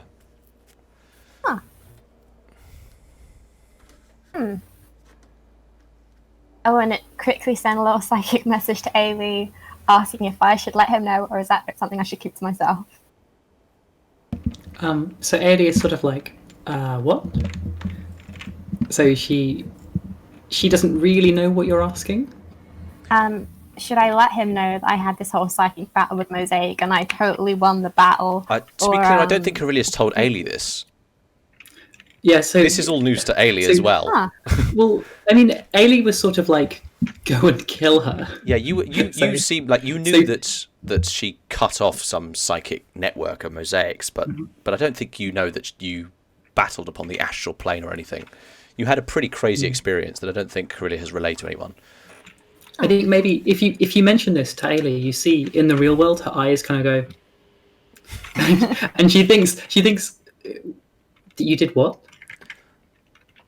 Okay. Oops. I also had a question that I forgot that I had. Did I just break Mosaic's like psychic powers, or did I kill her? Well, you essentially broke apart her soul, so you suspect the body is not far behind. She's definitely not. Golly. She's not a conscious entity anymore. The mind is gone of Mosaic. Her body might still be there, and maybe is still kind of alive and permanently catatonic. But that's about the extent of it. Armor. Okay. Then I'm gonna play upon the potential fear and Esper can cause and project into the minds of both Aelie and Halbush an image of the catatonic Mosaic. Can you give me a wisdom? Can you give me a wisdom saving throw? Welcome. Saving throw, yeah. Oh, does Halbush have some sort of defensive what's name? Disadvantage? No, this is a saving throw, so no disadvantage. That's 23. 23. You encounter some barrier towards your psychic influence from Halbush, but you've developed a bit of telepathic skill, having consumed Mosaic. You know where to find the little nooks and crannies and gaps, and you slip inside. And you send, the image of a catatonic Mosaic? Okay, I'm going to roll an And just the intelligence check. impression, like, I did this. I won the battle. You're welcome. Halbush goes, I would appreciate if you do not put images in my head. I do not know who this person is. I assume this is the Esper that Ilek spoke about. And you what? Yes. Defeated them?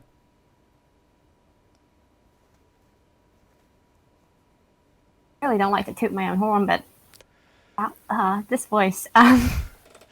Well, then you did more for this city Everything than I would have been previously lost knew. yesterday. I thank you twice. Now I am busy, so I would appreciate if you could get to what it is I can help you with. Alec once gave us something, a piece of vellum that allowed us to communicate with him even when he was far away. Do you think that's something he could give to me? Illic was someone of many tricks that are of a different domain of magic to what I have. This is not something I can do for a piece of skin, as you say. There are many wizards in the city. There's not one that could help me. Well, my understanding was you spoke to Illic earlier through one of my devices. If he wishes to contact you, I'm sure he can find another way to do so, and... It's not to contact Alec. I don't really care about that guy. Okay, he narrows his eyes. My understanding is this Esper was communicating at a distance. Can you not do the same?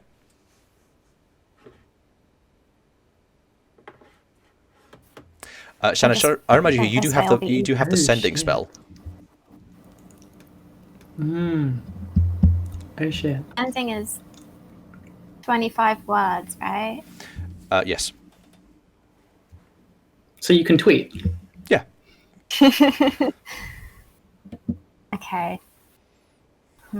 I want the vellum anyway, because I want a physical gift. Halbush does not seem to know what you're talking about. I look to Ailey for help. So I will say, You keep looking between me and this monk. I am very busy. Can I please leave? I will say, we thank you for your time, but as you can see, we are all diversifying our interests. Good morning. It's Is it afternoon, it's the morning? middle of the day. If you have Good not morning. slept, I would advise you to. Yeah, Ailey looks tired. Oh, good night. I think Halbush walks away properly this time. And Ailey says to Shannon, to Karilya, she says, if they know that magic, they may be able to find him with it. We should not. Honestly, Ailey, I really don't care about Ilek at all. I wanted it for Sethnet. Nevertheless, they care where he is, and if you seem to be in the way, they may trample you to get him. Be more careful. Okay. Karilya nods in a way to express that she will definitely not be careful. not out of open defiance. She just can't not be. Can I ask, She's sort of like, I don't know how to be that way, kind of. does Karilya recall speaking to the pipe-smoking soldier earlier on in the morning at this point, or? Yeah, I remember. Okay, Why sure. would I forget that? No, I'm just checking. Oh yeah, I should probably update Ailey on that. I tell her what I did and how I fucked up, and I'm really sorry. Yeah, so Ailey, you say like Also, you should be careful, A Karilya. man with no face asked you important questions about a known fugitive, He had a face, and then he had another face. and he didn't have a mind. I wouldn't speak to someone with no face. I'm not crazy. And he didn't have a mind. It's kind of like a void. We can leave town I'm tomorrow. tired. Was it tomorrow? The day after tomorrow? It's the morning after tomorrow. So you've got about a day and a half to get ready, and then in the morning this delegation is departing, which you can kind of try to cozy up to if you want, or you can leave now. It's up to you. That was my plan. I say we can leave town in a day, but we may be in danger until then. People without faces and whose minds you can't read. Two faces, not zero. People with many faces and whose minds you can't read. They kill people, or they make you disappear, or sometimes they just ask you questions that you have to answer. The last one is the most terrifying. Aelie, we kill people. That's fine. We'll be fine. Let's keep Kimichet close. I think I'm just going to leave the tent now, hurriedly and embarrassed. Oh, you already left the tent. But Yeah, we're in the Kimichet is inside I just look around drinking to some lovely see tea. people. I think now, unless there's anything, we're going to accelerate time to say what it is you're doing over the day and a half as you prepare to leave. I'd like to leverage my introduction with the delegation, and if I have spare time, I'd like to make investigations into the devices I have received. Okay, you think it's going to take a number of hours studying these devices, so it will take a chunk out of your time. Should we say you've got 3 half days, and then everyone can tell me what they were doing in each of those chunks to prepare for the journey and so on. Karilya has a lot of money. Aelie doesn't have. I think Aelie has a few things to trade. Kimichet doesn't have much, but you can travel to Osira if you want to maybe try to find something or something. Should we go in turn? Grace, what is it you're doing in kind of the second half of this day you're on right now? I want to speak to the delegation. Okay, you don't know who the delegation are. You don't know who the delegation are. Well, no, I want to. So I want to. What I want to do is I want to wander around and ask people where I can find such a person. And I say, Halbouche sent me. And I keep doing that until he shows up or I find where the delegation is. Okay, sure. Give me an investigate check. Okay.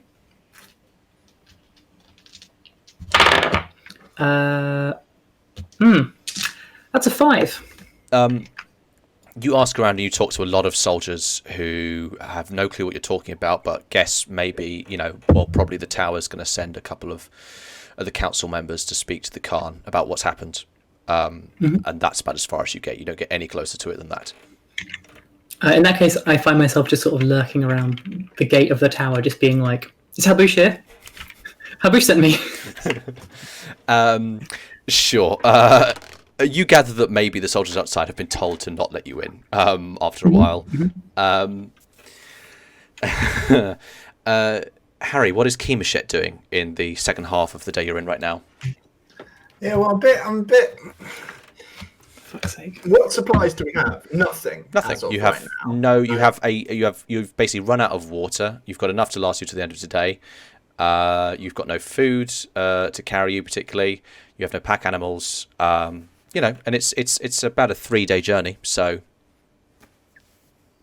Yeah, so the Oseth are in a state where I literally can't take anything from them because they're so dilapidated. I don't think I have any friends and allies that I've made. Yeah, I will say going around, you think the Oseth have vacated the city so far as you can tell. They're not. There's none here aside from you. Are they supposed to be moving in? What was the timetable on them moving in? Well, you may recall that Teal Darsud said that she couldn't do anything official for now because they were preparing to be attacked by Thype. You're going to assume that some kind of formal gesture will happen soon. Maybe at the end of today, maybe tomorrow. You don't know. But at some point, there will be a formal recognition, then the Oseth will move in or something. I feel like that's not going to happen. It's going to be bad. Okay.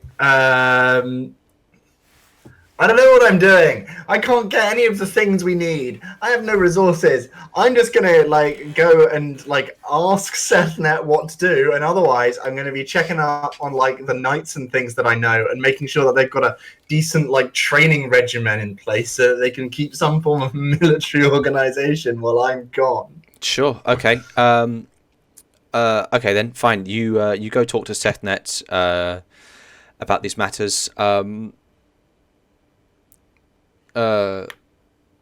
Sethnet kind of regards what you say. Well, we can't throw away our food, but we can give you something for the journey. Certainly something to last you 3 days. Our sacks of finger grain have not yet run out, so we can give you supplies for that if you wish. Well, of course, Kimichet, we have no animals to offer to ease the burden of the journey. Yes. Oh, I am loath to take this from our people, but I'm hoping that with my journeying afar, I can, in the end, in some way, produce a greater benefit for the Oseth. I'll take you up on that offer. Thank you very much. Well, give me a. Actually, no. I think you just do this anyway. Seth will say, Ilek has also left what I believe to be a sizable sum of currency here. He had it left to aid the Oseth, but I perhaps can give a portion of it to you. Our people are not familiar with the value of such coinage, but a small portion can be cut for you if you wish. Yes, I fucking wish. Wait, do I even know what money is? Do we have money? Do we have money? Yes, the Oseth had money. They had a very different form of currency, but they had money. Well, I don't know about these tinkerers' coins, but I definitely we must, if in these times, adapt to the ways of Alec Vazi, of course. Sure, he's going to produce a very small purse that contains these 8-sided bronze coins with a little hole in the middle. You don't know the lettering on them. You can't read the language here. But sure, you get a small coin purse of a wealth amount you're not sure. You're not sure how much this is actually worth. Whether this buys a loaf of bread or like an entire horse or camel or whatever, you don't know. Sorry, I was using my keyboard. I apologize for the noise. Sorry. Yeah, okay. All right, I need to go and get this valued. What can I buy with this? Sure, okay. I'll say if you later reconvene, you'll learn that I think you going to Osira and coming back is going to be the second half of this day you're in. I mean, it's a few hours trip there and back, so I'm going to say that you get food, but not water, from the Oseth, and a bit of money. Later on, when comparing it with Karilya, you think you've got maybe a couple weeks' wages worth. Maybe a week's wage, kind of in between those two. And Shannon, what is Karilya doing in the second half of this day? So we've got three time slots to fill, right? Yeah, essentially. Okay, in the first one, I'm going to carry on being annoying, finding every wizard I can in the city and just being like, hey, I saved your goddamn city. Give me some kind of communication device, please. Okay, give me a investigation check. Okay. On disadvantage, that's a 7. On a 7, okay, I'm going to say on a 7 you don't manage to find any of the other wizards. You think largely they have returned to the tower. You hear word that Halbouche is around a bit. Maybe some of the merchant lords go out, but they're not wizards. But other than that, no. You don't manage to find any wizards within the city. But I'll let you do some other thing within the day if you want. No, I'm desperate. Okay. I want to ask if someone can bring a message to the wizard's tower for me. Sure. Who are you asking? You just going to go out to random soldiers, or? So if there's people coming in and out of the tower, I'll just grab one of them. Oh, so you're looking outside the tower with Aelie. Okay, sure. Yeah, okay. You can grab some servitor that you see coming out at some point. Yeah. They roll this kind of, woman, kind of fairly plain robe, comes out carrying a few scrolls. You kind of reach up. She kind of jumps at you slightly, looks at you, unsure of what do you say? Hi. If you could just let the wizards inside know that Karilya, a hero of the Hell, really needs some kind of communication device. Told Halbouche all about it, so he can relay it better, but I need this. And then I'm gonna give her 1 Behelian coin. She kind of looks at this coin you've put in her palm, goes, I'm not sure wizards are the best people you should be asking to hand away their artifacts. Please, and she kind of extends her hand out with the coin. I do not need this. Who turns money away? What's wrong with her? Karilya doesn't know what money is. Like, you've... Shannon does. Am I present outside the... Yeah, I'm going to say you're tower? here with Karilya, because you've both been lurking outside, staring at the people leaving. How much is a Behelian coin worth? A belly hell, one coin will buy you maybe kind of a loaf of bread or something, or you know, something like that. So it's between like a pound coin and a fiver in value, that kind of region. That kind of region. So, although of course the economics are a bit different in this world. So, but yeah. Yeah. So I will take this on board, and I realise that perhaps these kind of devices are precious and rare, not things you can. Yeah, I would say Karilya has been kind of. You notice she's kind of talking about this. Like I think Aelie at least has gathered at this point. The wizards are not keen on sharing their secrets or their knowledge or their objects. You did nick one from the tower when you were there previously, but you don't think that's going to be. They don't just hand these things out at all. Yeah, I'm going to try to impress that on Karilya. Yeah, I'm going to try and say, you've seen the generosity of these wizards. When Ilek gave us that page, he did so while he gave us something that lasted a day while we were fighting fighting for our lives and his great profit. I do not think we can get such a thing as a gift. I think due to the stress of the battle yesterday, literally killing someone, and my level of exhaustion, Karilya is just going to dissolve into very angry tears and stalk off to have a nap. Can I suggest to Karilya? I'm going to go and sort of, I don't know, tuck her in, give her some tea. Sure. Where are you sleeping? Good question. I'm going to go back to the medical tent. Okay, the medical tent's a great place to sleep.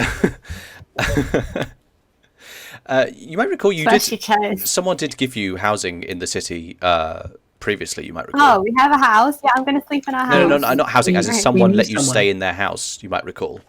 We have that concept. A soldier.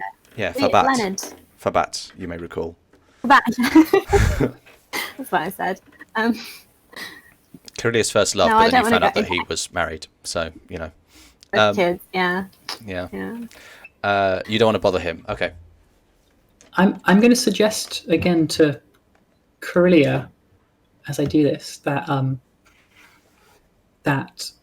did she say that she like took a part of Mosaic? And this is I didn't say. I don't know what it was that you informed me, but I'm doing this to point out the fact that sending does serve your purposes.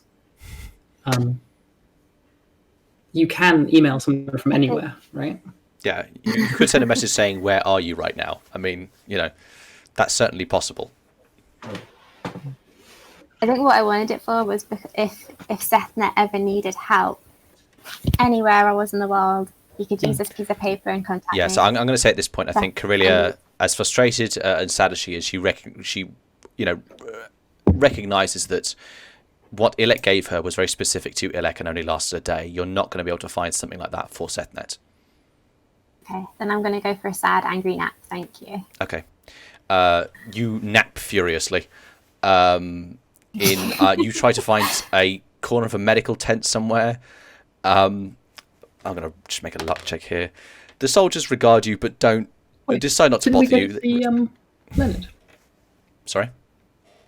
Didn't we decide to go and see that guy we know? Well, you can tell me, but it sounds like Karilya's planning to sleep in a medical tent full of blood and guts. If I see her heading back to the corpses, I'm like, please. You don't have to live this way.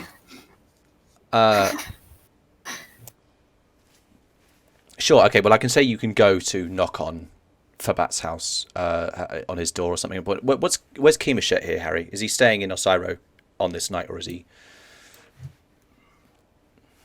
Well, didn't I go to Osiro? Yeah, I think I'm going to say... I'm going to say... Sure, it's up to you. Go back to Osiro again? Well, it's up to you. I'm saying you can sleep in Osiro this night, having gone there and got a bit of money and some supplies, or you can head back in and try to find Karilya and Aelie. No, I'll stay there. I'll stay sure. there. I need to go and say goodbye to various people, etc., anyway. Sure, and I think at some point Sethnet will tell you before you sleep that he has been contacted by the wizards and they will be holding a formal recognition of the Oseth curing the shell plague and then becoming part of the city tomorrow evening when they've managed to clean things up enough as possible. Sick. Cool. So you're sleeping. Aelie and Karilya knock on Fabat's door. His wife, who I don't think we ever named, opens it. I can't recall. I think it was Seema is her name. She opens it and kind of looks at both of you. Goes, "Oh gods, Aelie, Karilya, it's please, come in." And kind of calls Fabat to come. He kind of strides out. Kind of goes, "By Nusku's blood, the monk and the Esper. It has been a while. Please, come join us. How can we help you?" We hoped we might prevail in your hospitality again. Of course, yes. Absolutely. Sorry, I was such a jumble. I didn't think I would see either of you again for a while. At least, I mean, the city has been. You know what's happened. I didn't realise you were here. We're so pleased to see that you are also well. Yes, as well as one can be.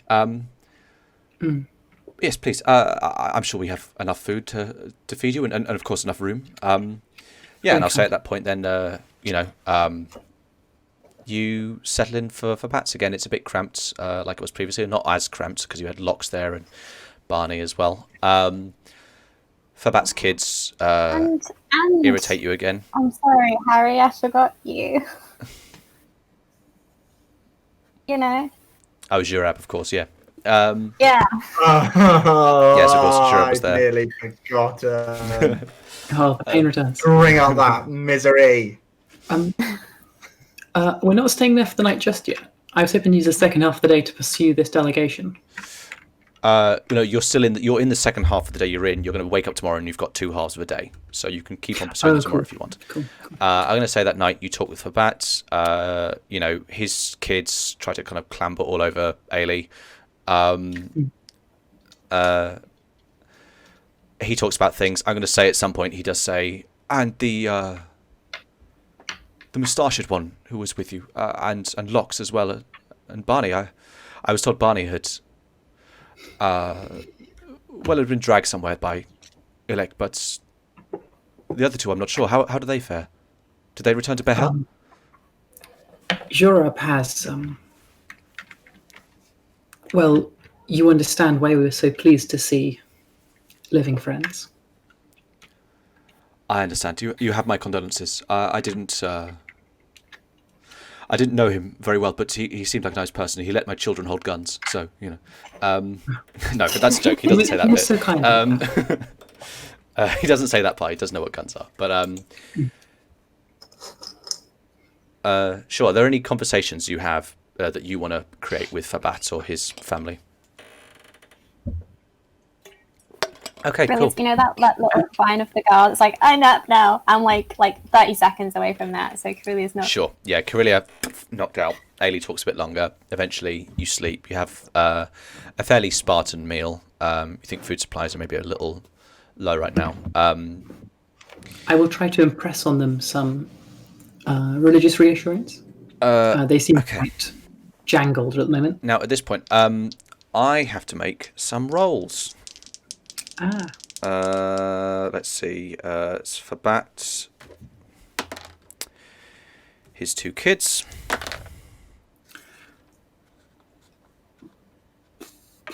and his wife. Okay. And just completely coincidentally, Karilya, that vial of blood is probably going to be close to fully coagulated that you've got soon. You may recall you were given a vial of Sethnet's blood. I didn't recall reminding me. Oh, yes. That's going to be, coagulated soon enough. I am not pleased about those rolls. I'm not pleased. They were not good rolls. I'm very not pleased, but regardless. Anyway. What is going on? I have a worrying feeling that we shouldn't have gone near anyone we love after going to Asiro. Anyway, you wake up the next day. Are there any parting words, any parting deeds with Fabat and his family? No, I wish them a long and happy future. Okay. Really, as a medic, did you get any sense that anything's wrong? You do have to search for any ailments. Does Karilya do so? Yeah, no, she wouldn't. She wouldn't think. But if you're like skilled in healing, isn't there like an equivalent to like passive perception, like passive medical perception? Tragically, Karilya is not at that level yet where you are constantly, you just live with your third eye permanently open.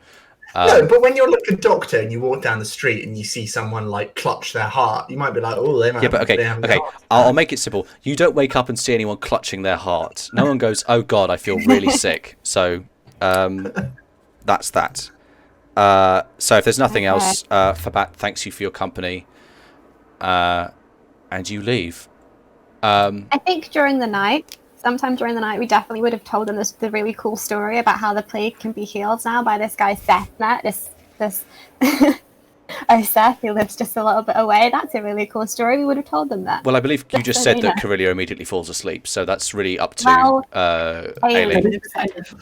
That is the kind of reassurance I would have made.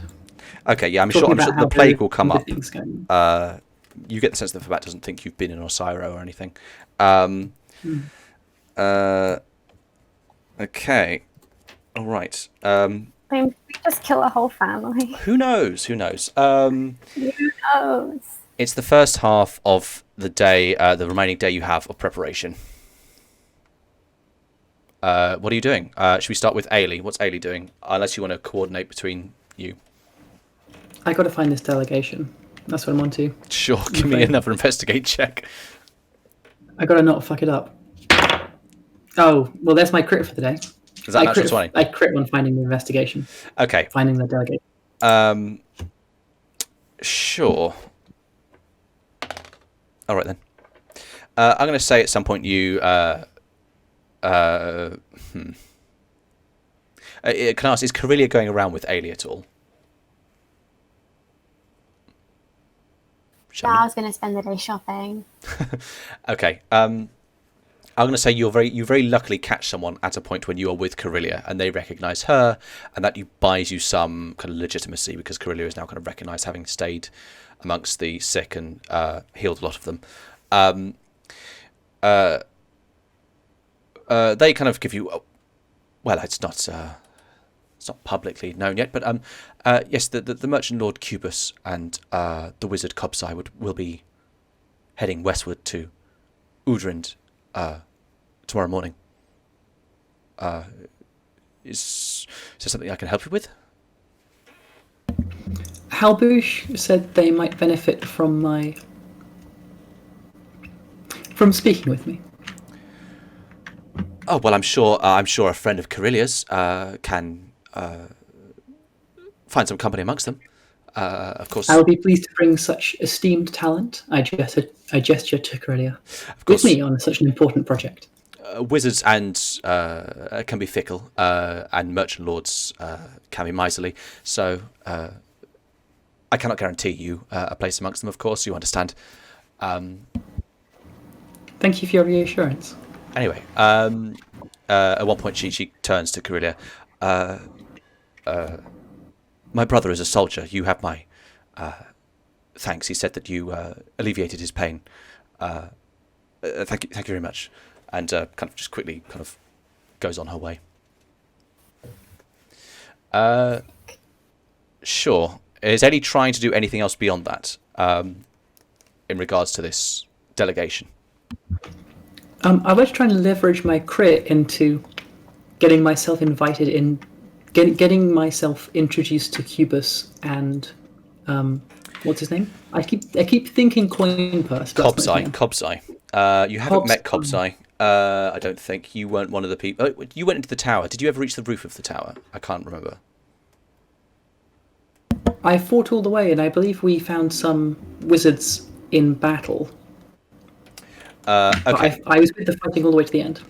I'll say with your 20, then you can also ask around a bit. You learn Kobsai the warrior. The warrior is her title, as you know, as Illic was the immortal and Djib was the alchemist, and Halbush is the watcher.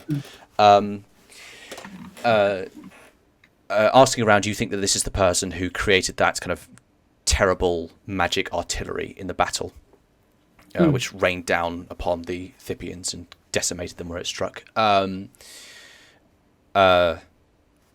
If you made it to the roof of the tower, then you would have probably also briefly caught this person, you know, kind of greying hair, woman, was a bit wounded in the fight, and has some kind of strange spectral bow of ether magic.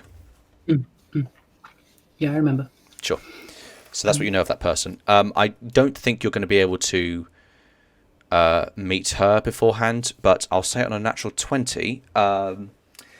At some point, you will probably... I'll say you'll be able to find directions to the House of Dreams. Although the people mentioning it do say, I don't think its services are going to be open in these times, of course. But you do find a way to this place. I'm going to say Aelie would be fairly ignorant of what this is, given her upbringing. But you're led to this rather kind of lavish sandstone building. You know, kind of diaphanous white drapes that are, you know, so thin they kind of just roll with the breeze. Eventually, you head inside. The door's not barred, and you can see there's a fairly nasty blood splatter along the side of one of the entrances, like someone kind of got caught in the neck and, you know, arterial sprayed alongside it. Going inside, the place is kind of vacant on the kind of antechamber as you come in. But getting inside, you do pick up a voice, and hearing your footsteps, someone steps around. You see a Behel soldier who goes, "Excuse me, you're not supposed to be here." I have business with Cubus. The wizard sent me. The wizard. Okay, give me a persuasion check. And I will say. Actually, no, this is deception. Obviously, why do I keep saying persuasion? Deception check. No, that's not fair. I'm still trying to trade on the fact that Halbush has. Yeah, but Halbush has not sent you to this person. He just completely lied to me. Grace, Halbush had never said seek out Cubus before the delegation. At most, he said you can go walk alongside them. The wizard sent me as a lie here. Who's going to introduce me? I don't believe he said he would introduce you. I think he might, you know, you think he might put in a good word or something, but from the sounds of things, he's not going to make any pains to. So this is what's caused my complete confusion. Is that all this way Aelie's been operating as if she has been offered an introduction. Well, okay, I will say you don't know if Halbush has introduced you. Halbush has not said go ingratiate yourself with these people. So it might be that Cubus inside has been told by Halbush, hey, this monk's going to come bother you. You don't know. But sure, say the wizard. I'm still okay. Persuasion or deception? Then I'll let you use either. Again, they're both the same bonus. So. Sure. So why argue? 13. 13. Okay. Their kind of eyes narrow. You see they kind of turn to the side and speak to someone out of view.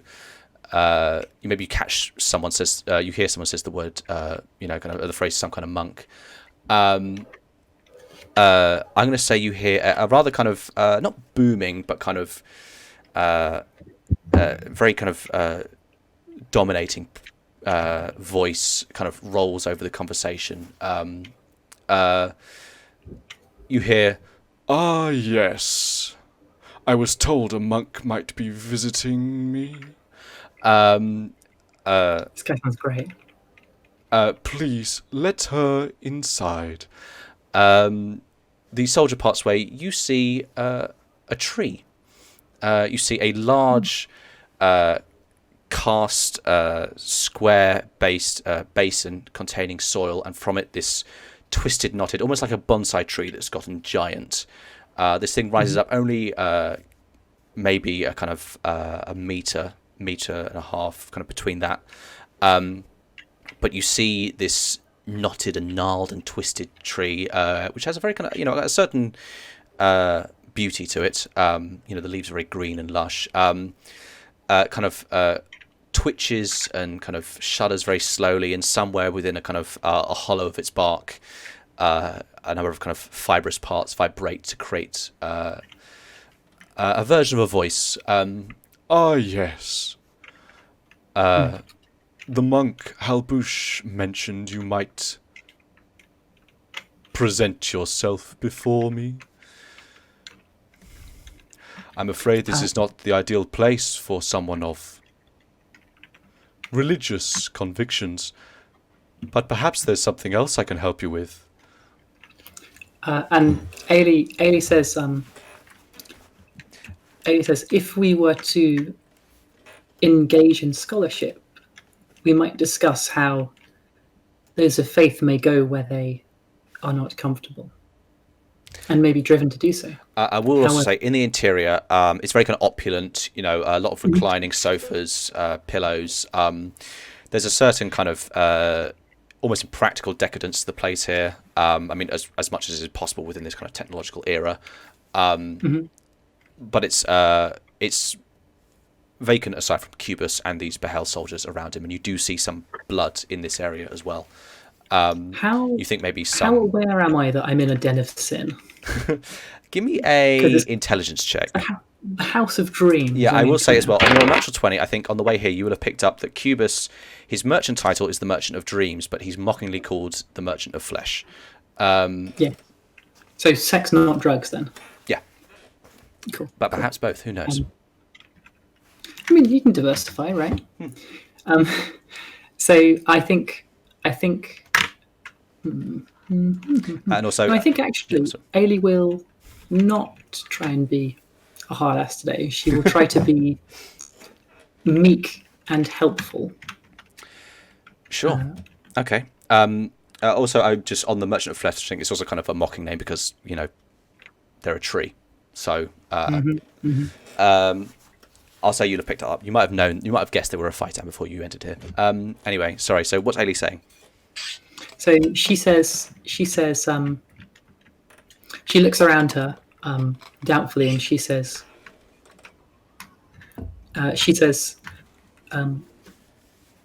Halbush told me I might be useful to you, and I must in turn reach Oudrind. I hoped I might have the honor of accompanying you on your important work. If those are indeed the words of Halbush, then perhaps you have been misled. My resplendent self has no need of faith or any such advice based upon it, but I would be grateful to be accompanied by a Kedkin on my journey. I have not known one of your kin for quite some time. Yes, and Aelie. How? No, Aelie knows when we're fucking about. She's no fool. So I'm actually annoyed I established that she specifically doesn't have cat ears, because I was trying not to be jellical too much. But if she had cat ears, they'd be doing a sort of flick of some kind. Sure. But, okay. She says, maybe your slitted pupils are fully dilated or something. So she says, in Dwer Inish, there are fools who think that wizards are only stories. Were it not so, I find often wizards have been a source of many ills for this city that could prosper more under a more reasonable branch or hand, I suppose. You've known a Kedkin before, but I've known my many ignorance. Kedkins before. Many have passed through my houses. Well, forgive my ignorance, but how long does... And I look I look over the pot, the gnarled bark. How long does it take to grow from a seedling to such resplendence? It has been quite a while since I was first truly birthed and attained knowledge of the world. Perhaps some 3 centuries, although they shall truly know when I have finally withered and they split my sides to count the rings. Perhaps. You think maybe that was a Fightan joke, which doesn't really work with fleshling sense of humour, but It sounds like some sort of gallows humour, yeah. or perhaps Axeman's humour. I don't know. Aelie says, It's hanging ivy humour would be the equivalent, I think, of gallows humour. Aelie says, in your company, I would have much to ask of history. Perhaps much to learn. History is always a little less interesting than the now, I find, but anything to pass the time, of course. Now I have certain matters to attend to at my place of business. Unless you have any interest of patronage, then perhaps we should part ways until the morrow. I think perhaps you should not seek my employ until you know more of my skills. My dear, employ was not quite the suggestion I was making, but perhaps with your wisdom also comes a certain naivete. Now please, if you would allow me to my devices. I look forward to learning more. So and she leaves. I'm sure you do. And you leave. Not quite sure what that means. Right, I think that's Aelie done for that half of the day. Harry, what's Kimashek getting up to? I imagine he bids a bunch of people farewell and heads back into Behel. Yeah, I'm trying to find out how much I can buy with this cash money. Oh, Cash can I point money. out, chat is suggesting a lumberjape. Ah, Instead that's of very gallows good, humour. actually. Yes, absolutely. incredibly Lumberjape. Good lord. Inspiration to whoever said that. You get to re-roll one of our rolls. Right. That is a terrifying power for chat. It's a really cool thing. I think we should do that. That might be a little hard to manage. God, I almost did the voice there. Little hard to manage. What is Kimashek doing, Harry? I'm Karilya, what are you doing? Shannon, what are you doing as Karilya? Shopping, baby. Yeah, can I try and find Karilya and pool our resources? Yeah, let's just for these. You plan to reconvene. At midday, say here in the city. And you can meet up and pool your resources. Absolutely. So we need like water and some sort of animal. Yeah. Right. Essentially. That's what we're doing. We're shopping for that. Okay. Yeah. Absolutely. Okay. We have a shopping I'm going to make montage, a like in Stranger Things. luck check. Harry, this was the first interaction we had together in this game too, back when you It was. I remember. Conrad, yeah. No, wait, that was Cute. ages. That was even before this. That was like that was previous pre-streaming campaign. Really? Oh, well, there you go. I cannot remember live pre this. They were always just tiny boxes on a computer screen. I've never yes. met you. Anyway, so I'm going to say you give me. Actually, you don't need to make investigate. Asking around for animals. Obviously, a lot of businesses here are closed. A lot of people have died from the shell plague. A lot of people got their places raided. A lot of animals. You do at one point manage to go past a. You recognise a stable in a fairly unaffected part of Behel. Kind of raiders didn't quite, get to this part. Didn't manage to ravage it that much. You see a number of animals. You see hairy lizards, a couple of camels, some other things beside that you don't really recognise. These kind of long, very long-necked, kind of low to the ground creatures. They kind of have like the skin of like a dolphin or something. Kind of rubbery I almost. want- That sounds amazing. I want one of those. Sorry. It's low to the ground and has the skin of a dolphin, but a long neck.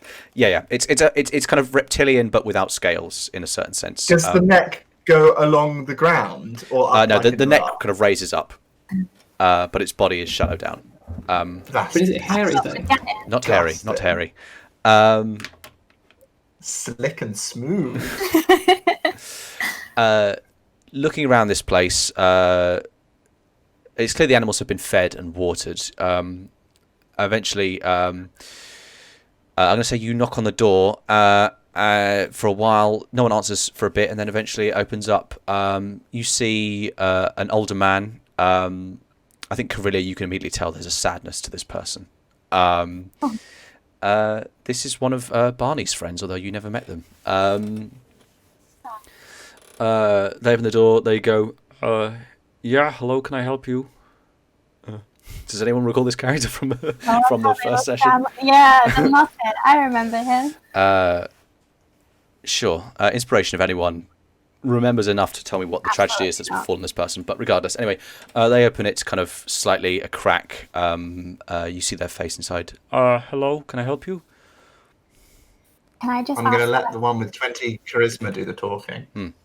Am I famously Barney's friend? You know, people know of Karilya, the one that healed and saved, and they know of Barney, the one that swung the sword. No one knows that Barney and you are friends. Barney was, okay. I mean, Barney had worked in this city for about close to half a year previous to meeting you. So that's how he knows people around, but you don't. And so the two of you have not been connected. And it's not like everyone knows who you are at this point, by the way. It's just that kind of amongst the soldiers, some people know who you are. I'm going to very much take it that everyone knows who I am. The money and the power is getting to Karilya very fast. Sure. What do you say? Well, he looks sad, so the first thing I'm going to ask is if he's okay. Kind of looks better. Can I help you with something? I had some matters to attend to alone. If there's nothing I can help you with. Well, actually, we were hoping if we could buy the creepy slippery thing out in your paddock.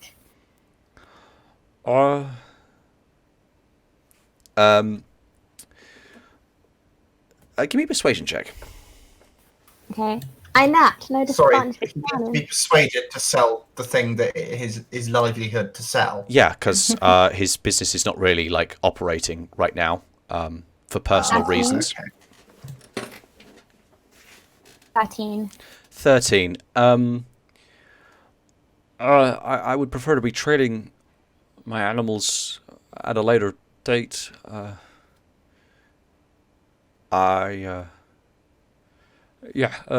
back sometime in the future. This place will be up and running again. You know how it is. In a pathetic attempt to Listen, make my good sir. Listen. We've got an urgent journey we must undertake. We've suffered through a battle and been given a task that we must fulfill. Now, is there no way you can sell us one or two of those creatures out the front? And if not, is there anyone else you can direct us to that might be able to offer us a similar service? Okay, one sec. Is that intimidation? Do you want to give me? You can give me an intimidation check. It's not. It's intimidation. No. Okay, well, fine. Give me another inspiration then. I wasn't sure if it's like. Persuasion. I wasn't sure if you were leaning over this guy to say, we've got business to attend to. Give me persuasion then. Fine. 18.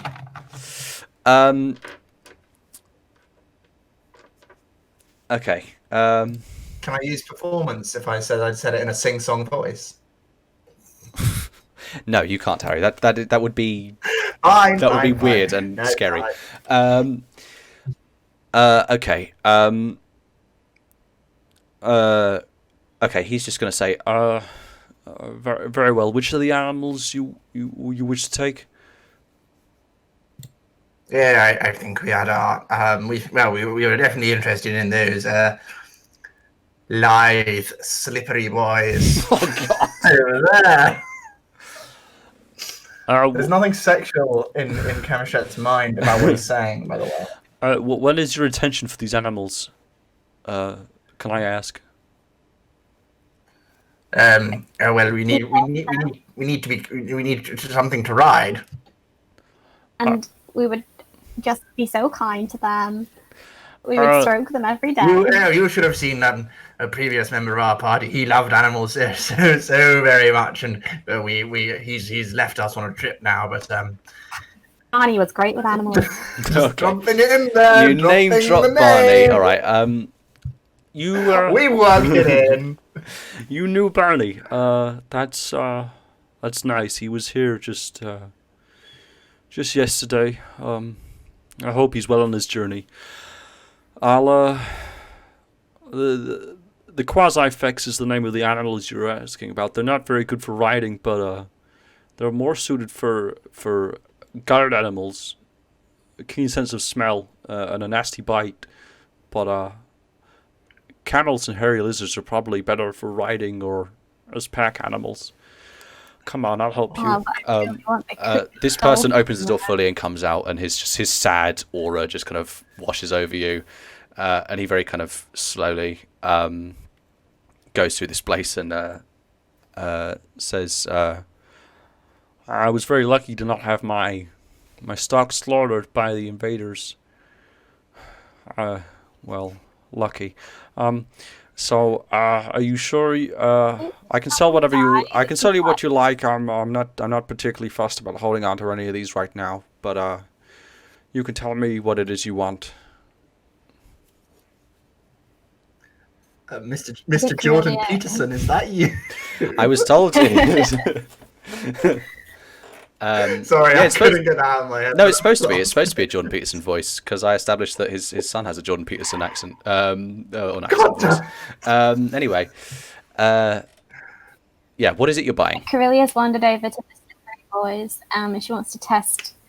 She's kind of like going like that to their So you get mouths. close. I mean, these things have. You didn't quite get to see them. They have very fucked up heads. They've got a kind of like a almost like a kind of goblin shark-esque kind of ridge at the top of their head, and then a kind of between them, it's kind of a fairly pointed chin and a lot of very sharp teeth in a mouth that kind of reaches out a bit. You think maybe these are kind of things that like might spear with their head and then I eat want with the flesh. one so much. Those sound fucking amazing. You get the sense these things are like attack dogs or like guard dogs more than they are animals you'd ride. They're not that big. They're as big as a very large dog, basically. These things. I want a straight one. I want a straight one. Okay, give me a. Actually, I guess it will make an attack roll against you. Sure. You go to try to touch one's rubbery skin, and it just kind of its head like makes this kind of horrible kind of breathing noise. I really wouldn't miss. I wouldn't try to pet them, as tempting as it is. Touching their strange rubbery skin is an odd delight.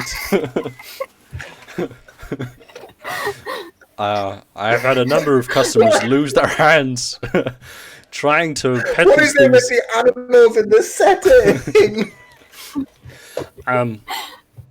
But again, if travel or riding is your purpose, I really would recommend the Thipian camel is a very strong breed. Well, the hairy lizard is a All right, I good, need to pack find out animal. whether we can actually afford this camel. Can we ask him how much it is? Yeah, I'm going to make a sadness roll for him to see how much he doesn't care about selling prices. Okay, he's pretty sad, but not too sad.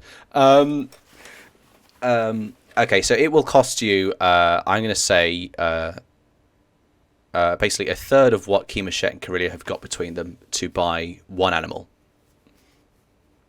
And he can also sell you water.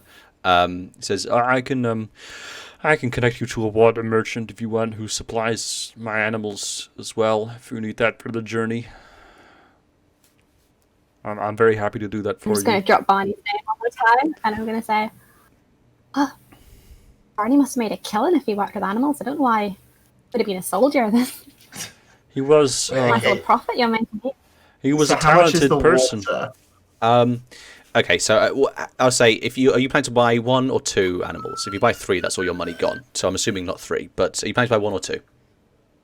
Well, how much the water is will determine that.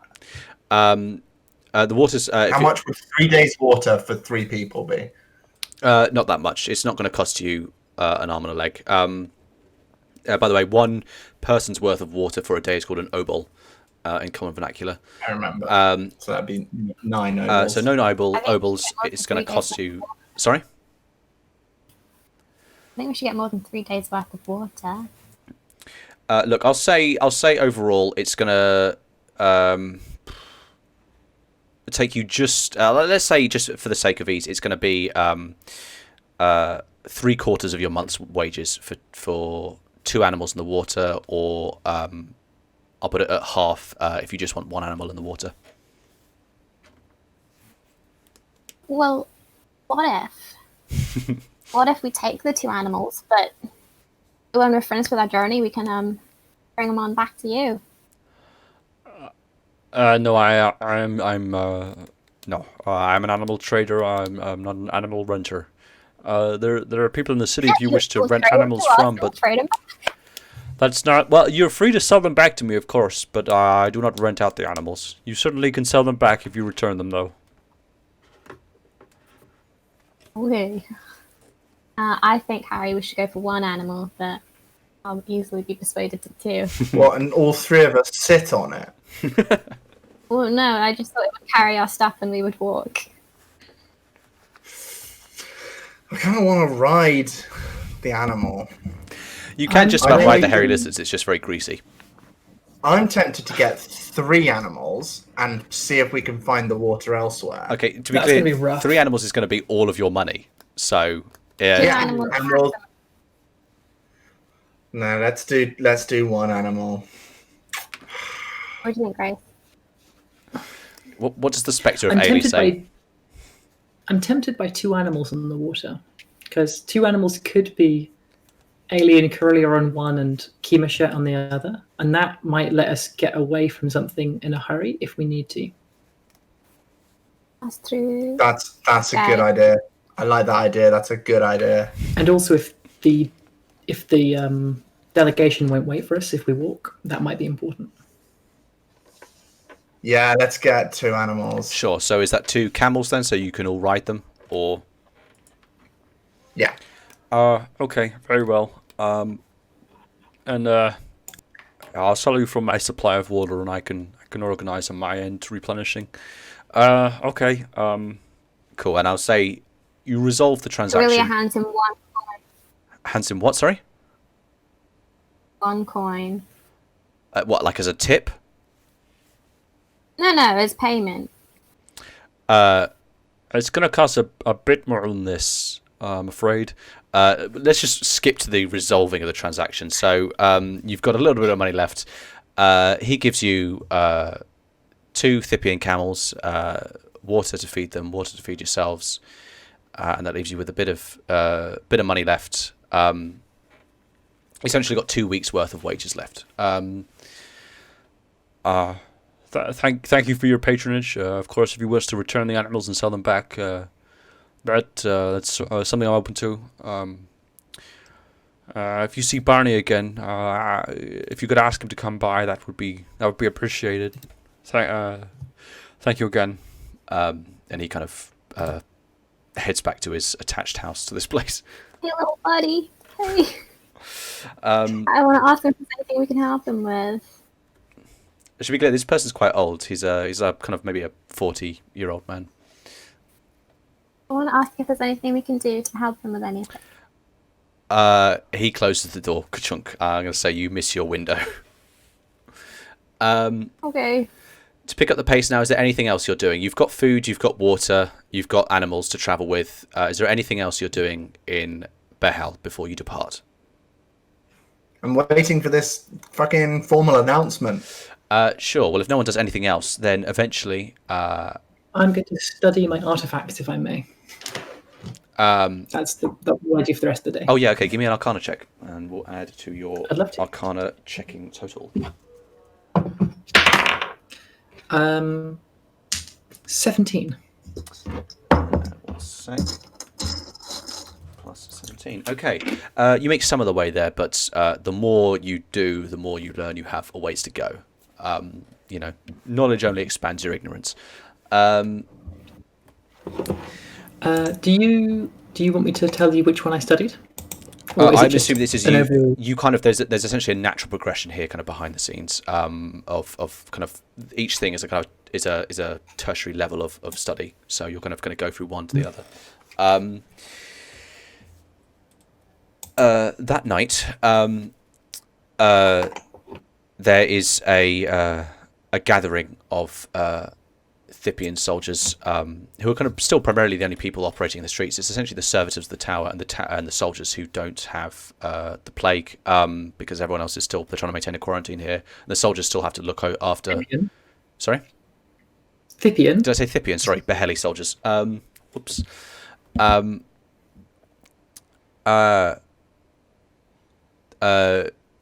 You see essentially a holographic kind of enlargement of the Tuildar Sud, flanked by Halbush and one of the merchant lords. You recognise again this shaven-headed man with a kind of Amish beard, this older guy who Barney knew as Gu,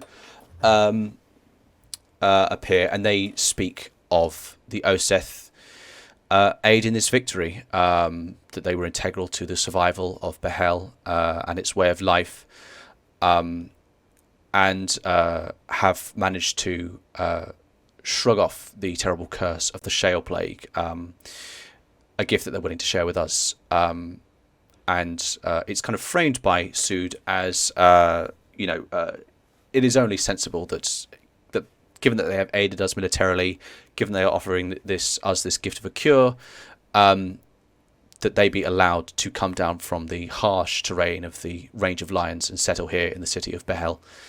And that night, Sethnet, flanked by a group of knights, enters the city, and although Tuildar Sud herself does not come out of the tower, a number of wizards and merchant lords do, to ratify this arrangement publicly. An agreement is struck. That's what happens that night. I'm assuming Sethnet kind of quietly observes that at a distance. And in the morning, a number of Oseth people you'll kind of see, groups of them coming down from the mountainside, carrying their things, coming into the city. The few soldiers here kind of coordinating where they're being taken to. You can tell they're largely being kind of delegated to their own area within the city. One of the places that got particularly kind of raised in the conflict. And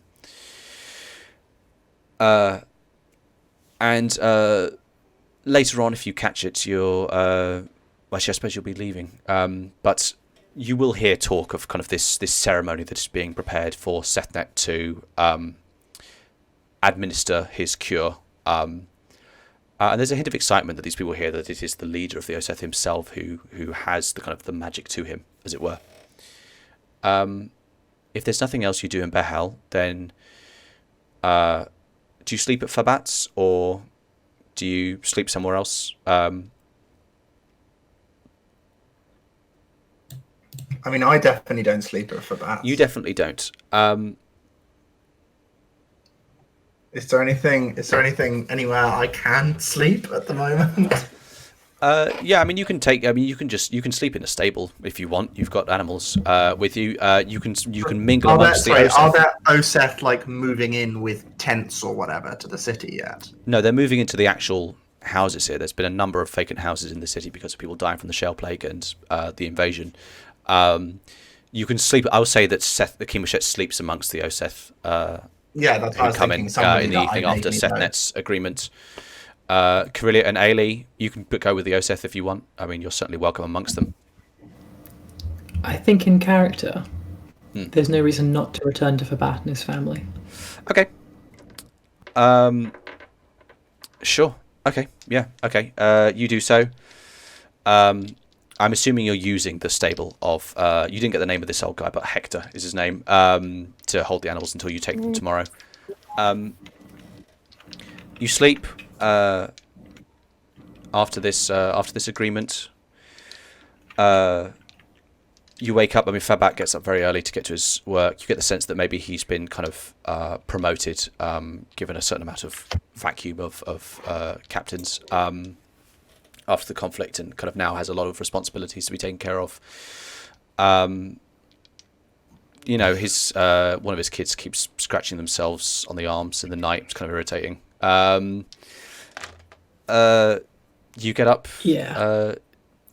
I'm going to have Ailey make a very, very high DC medicine or just raw intelligence check here. Medicine or raw intelligence? Yeah. Is medicine int? No, it's wisdom. I'll let you use int for medicine, actually, if you want. But my whiz is better. Okay, use whiz then. 23. 23. I didn't crit. You didn't crit. Okay. 23. I don't know if 23 is going to cut it.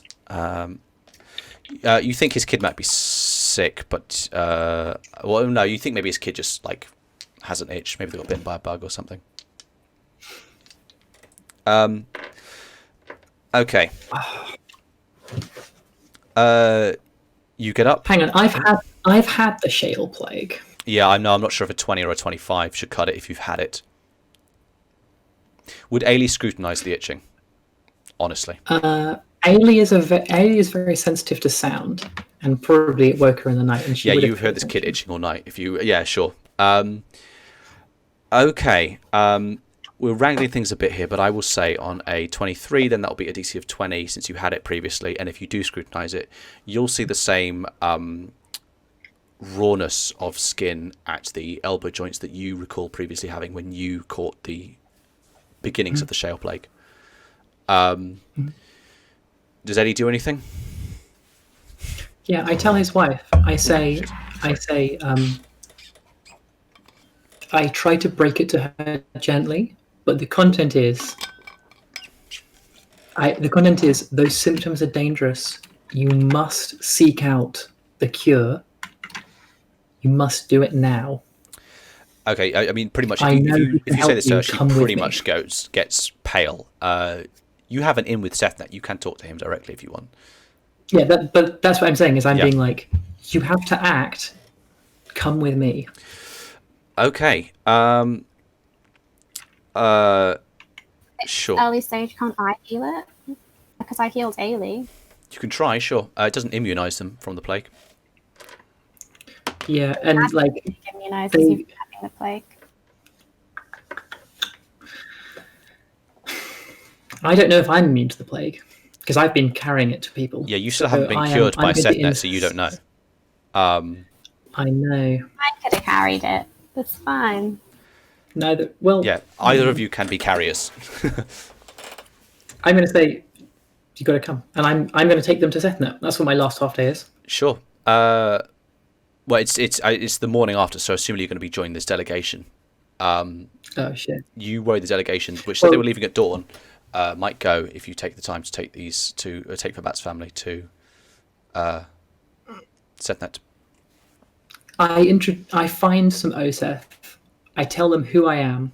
I tell them these people must meet Sethnet. They need his blessing. That's what I do. Okay, give me a persuasion check. You know Karilya would want this, I say. 12. 12. Okay. Very well. They're going to say, we will see what you can do, of course. You're an aide elect. We respect your wishes. Please come in. The kind of the children are kind of scared of the Oseth, kind of having been built up a bit as these boogeymen, but they will eventually take them away. Kimashet, you are leaving this kind of district that the Oseth are slowly pouring into. You see this young family of non-Oseth coming through, led by a few knights, but you kind of just don't pay them any heed, go past, and eventually you reconvene with Aelie and Karilya. I'm going to finally make some luck checks for Bat and his family. And I do it on advantage because Aelie influenced her. I'm going to tell the wife also to tell Fabat about this and that he should also get checked. Sure. Okay. Okay. Okay. That advantage saved the entirety of Fabat's family. It's good to know. Chef's kiss. Or will it? Who knows? Okay, I'm going to say because you hurry. Don't do that. It's a roller coaster of emotions. With your haste, you make way to the western gate of Behel. You've got your camels, you've got your supplies for the road ahead. You do just have bland finger grain with you, so your food is going to be garbage. But, you know, you make do. And there you do see the assemblage of this delegation. There's this palanquin that is carried by 6 Behel soldiers, you think, but very kind of a bit dressed up. These very well-made robes that have stitched into them the symbol of Behel, the spiral with the bird perched on top, and then also on the front is a symbol of kind of blooming trees that then kind of turn into like stars and galaxies in the night sky. You think is maybe the kind of personal symbol of Cubus. And then amongst them, a bit more kind of Spartan. The soldiers are just dressed in their normal attire. You see seated upon a rather lavish camel, at least, is the woman you recognise as Kobzai. She's got her kind of greying hair tied into a very neat braid that runs down her side. And in the morning sun, you see that one of her hands is not flesh, but chrome. It's made of a series of kind of beautiful curving chrome plates that it moves perfectly like a normal hand, but it's far more kind of beauteous in its motion. Sits upon it. They kind of regard you as you draw close. You hear Cubus say, Ah, yes. This is the monk, and I assume her 2 companions who Halbush and I were telling you of. How nice of you to grace us on this journey. I've not had the pleasure of being introduced to your 2 compatriots, monk. I make the introductions. I introduce Kimashet, who is an officer of the Oseth, and How he nice. has. I've only had the fleetest honour of speaking with an Oseth so close. A few times previously. And your other companion, one of the southerners of the Gibis jungle, I believe. It has been a very, very long time since I've known one of your number. And I say, perhaps you know more than I do. Well, I have known much in my lengthy life. And us Phaetons are not quick to forget matters. Things are not as fleeting for us as they are for you, flesh-bound. Do your compatriots speak? sorry? Do people know? What Yeah, you'll Phaetons know what Phaetons are. You'll have met a few sentient plants in your time. are? Okay, carry on then. Your friends don't speak much, do they? If Karilya doesn't volunteer it, I will introduce her as an esper and a healer, and instrumental in the encounter, in the battle. Twice a rarity. A pleasure to make your acquaintance, Karilya. I want a psychic message to Aelie and a friend. Ailey's visage and mind are impermeable. Yeah, you just have a vague impression of like running into a steel wall. Do I know the proper protocol for, what's the equivalent of shaking hands with a Phaeton? You don't. You just kind of, you can make your own gestures of respect, but personal contact would be a bit odd. It's a bit of a fleshling thing. Okay, gonna go for a little bow then. Have I got any idea what this person is? Yeah, you know what Phaetons are. Yeah, you'll know what. Yeah, the Phaetons will have visited the Oseth Kingdom before. You'll know what they are. I'm unfazed. Sure. Okay. Well, just to kind of hasten towards the end of this session, unless anyone does anything else, you head out. I want to ask the fighting. So, we ready to leave? That's a... What was the great term that someone came up? Lumberjape. A appreciated but very fleshling attempt at a lumberjape. I Definitely. am flesh, it's true. Um, Thank you still, for noticing. I would ask that you refrain from such wordplay, although I appreciate the effort. Still, let this not dry up the conversation. I am loath to allow things to pass in silence. Cobbs,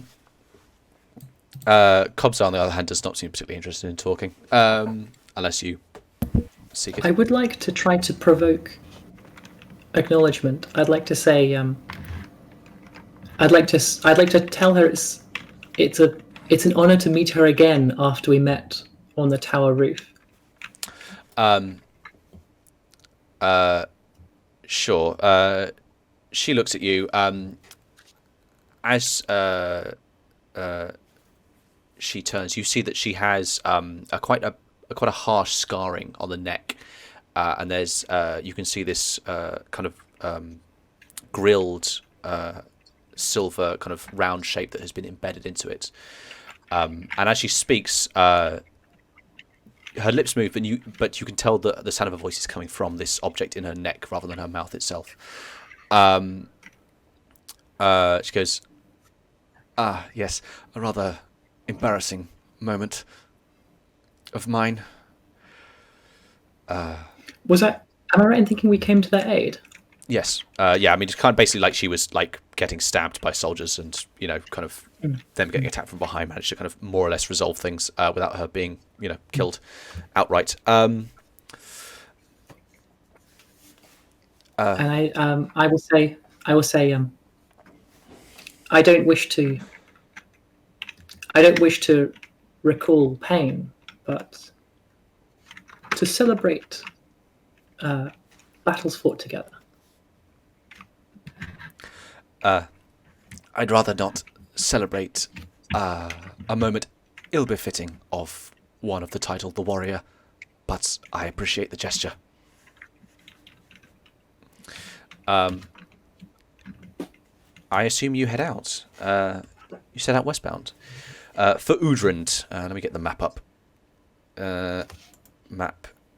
You set out westbound for Oudrind, capital of Alakvazi, and the seat of the Khanate. The way is pleasant, it being a smooth passage through the trough of the Alakvazi Valley, and the hot days of a waning summer are tempered by the cool eastbound breezes. Towards the end of your first day of travel, you find yourself again upon the rusted road. Crimson caked chrome intermittently escapes from the earth covering, and walking upon it perhaps adds a touch of melancholy to your travel. As you recall the last time you crossed such a place, you are mourning the loss of Zurab. That night, you camp under the stars in the nearby hills, and with the morning sun you realise some of the rock formations around you are actually broken walls, and you have slept amongst the last vestiges of a deeply ancient ruin. Cobbs, I will tell you its name is Yelmak. After the rusted road, the harsh, stony soil of the east gives way to the lush earth of the Vazi Delta. Groves and farms scatter the landscape, and at its centre, upon a mighty outcrop, is the city of Oudrind. It is mighty, big enough to dwarf even Oseth. That's Oseth, the kingdom. If Kimoshet's memory serves true. Its walls, well maintained, rise to twice the height of those of Behel. An ancient paint upon its coarse surfaces depicts the god Nusku alongside symbols of protection. Within, sandstone buildings rise up the slopes of Oudrin's perch, amongst which you think you spy the painted domes of the Khan's palace, and beyond it, the opulent peak of the ziggurat of Nusku rises, its golden plates blazing in the midday sun. Further, although largely eclipsed by Oudrind, the sun catches tips of silver spires, and you realise you see the peaks of the sunken city, that sacred emergence that, you realise, is the source of all of Behel's recent strife. Beyond it all, a thin swathe of blue rests below the horizon, the still sea, you realise, although at first you cannot comprehend the sight is water and not some azure paint stroke upon reality. You did not know water could gather like this to be some great mark upon the land. Surely not enough of it exists, and yet there it is. As you get closer, you walk amongst the farmlands surrounding Oudrind and see irrigated fields and lush groves growing a cornucopia's bounty. Molly root, plantain, baromet, barnacle fruit, star apples, slaughter melons, whipwheat, larbloom, cucumbers, throttle figs, lotus seed, and more spills forth from the fertile soil of the Vazi Delta. Amidst the verdant surroundings, you catch glimpses of farm folk at work and hear them hum deep and handsome tunes to accompany their labours. Other travellers have joined you on the road at this point, from surrounding territories and lands beyond. Sharing words with them, the recent attack upon Behel often comes up. And at last, after 3 days' travel, you reach the open gates of Oudrind. And we're going to end there for tonight's session. There we go. We bloody well made it. What the hell is a slaughter melon? It's like a watermelon, but when you cut it open, it looks like flesh. I can't believe you fast forwarded. You fast forwarded the travel. That's some Skyrim bullshit. No, Harry, because we have 3 minutes until 10 o'clock when we're supposed to end. So I kind of I thought the next session was going to be partway through the journey. Like, I even had a walking poem planned out for this. Well, tell you what. In the next session, we can flash back to stuff you've discussed on the journey. I just wanted to bring things to a bit of a close for this session. I'm terribly sorry for trying to, bring things to a point. How dare you? There we go. What is a slaughter Structured narrative? Never. Sorry, what's the question about slaughter melons? Is it just a watermelon? No, it's a watermelon, but you cut it open, it looks like flesh. Watermelons already don't like flesh if you've got very red flesh. Sorry, what did you say, Shannon? Please tag us as what crop we each are. What crop we each are. Okay. I want to be a cucumber, which is a, irradiated giant cucumber. Do you mean like a marrow? Oh, no, that's not a marrow. I think Ailey's a whip fruit. Whipwheat. A whipwheat, I apologize. Yes. Molly root, plantain, baromet, barnacle fruit, star apples, slaughter melons, whipwheat, larbloom, cucumbers, throttle figs, lotus seed, and more. Throttle figs sound disgusting. I can imagine they're plants that grow very fast and choke out other plants. Perhaps, who knows? Are we still on stream? Yes, we are. Should we end the stream then? Sorry, I haven't had enough sleep. I'm losing my mind. Yeah, we're all going a little mad. Anyway, we made it. Next session, we'll see what happens in the capital of Alakvazi, Oudrind. Tune in next week, everyone. Thanks for watching. Goodbye. Goodbye.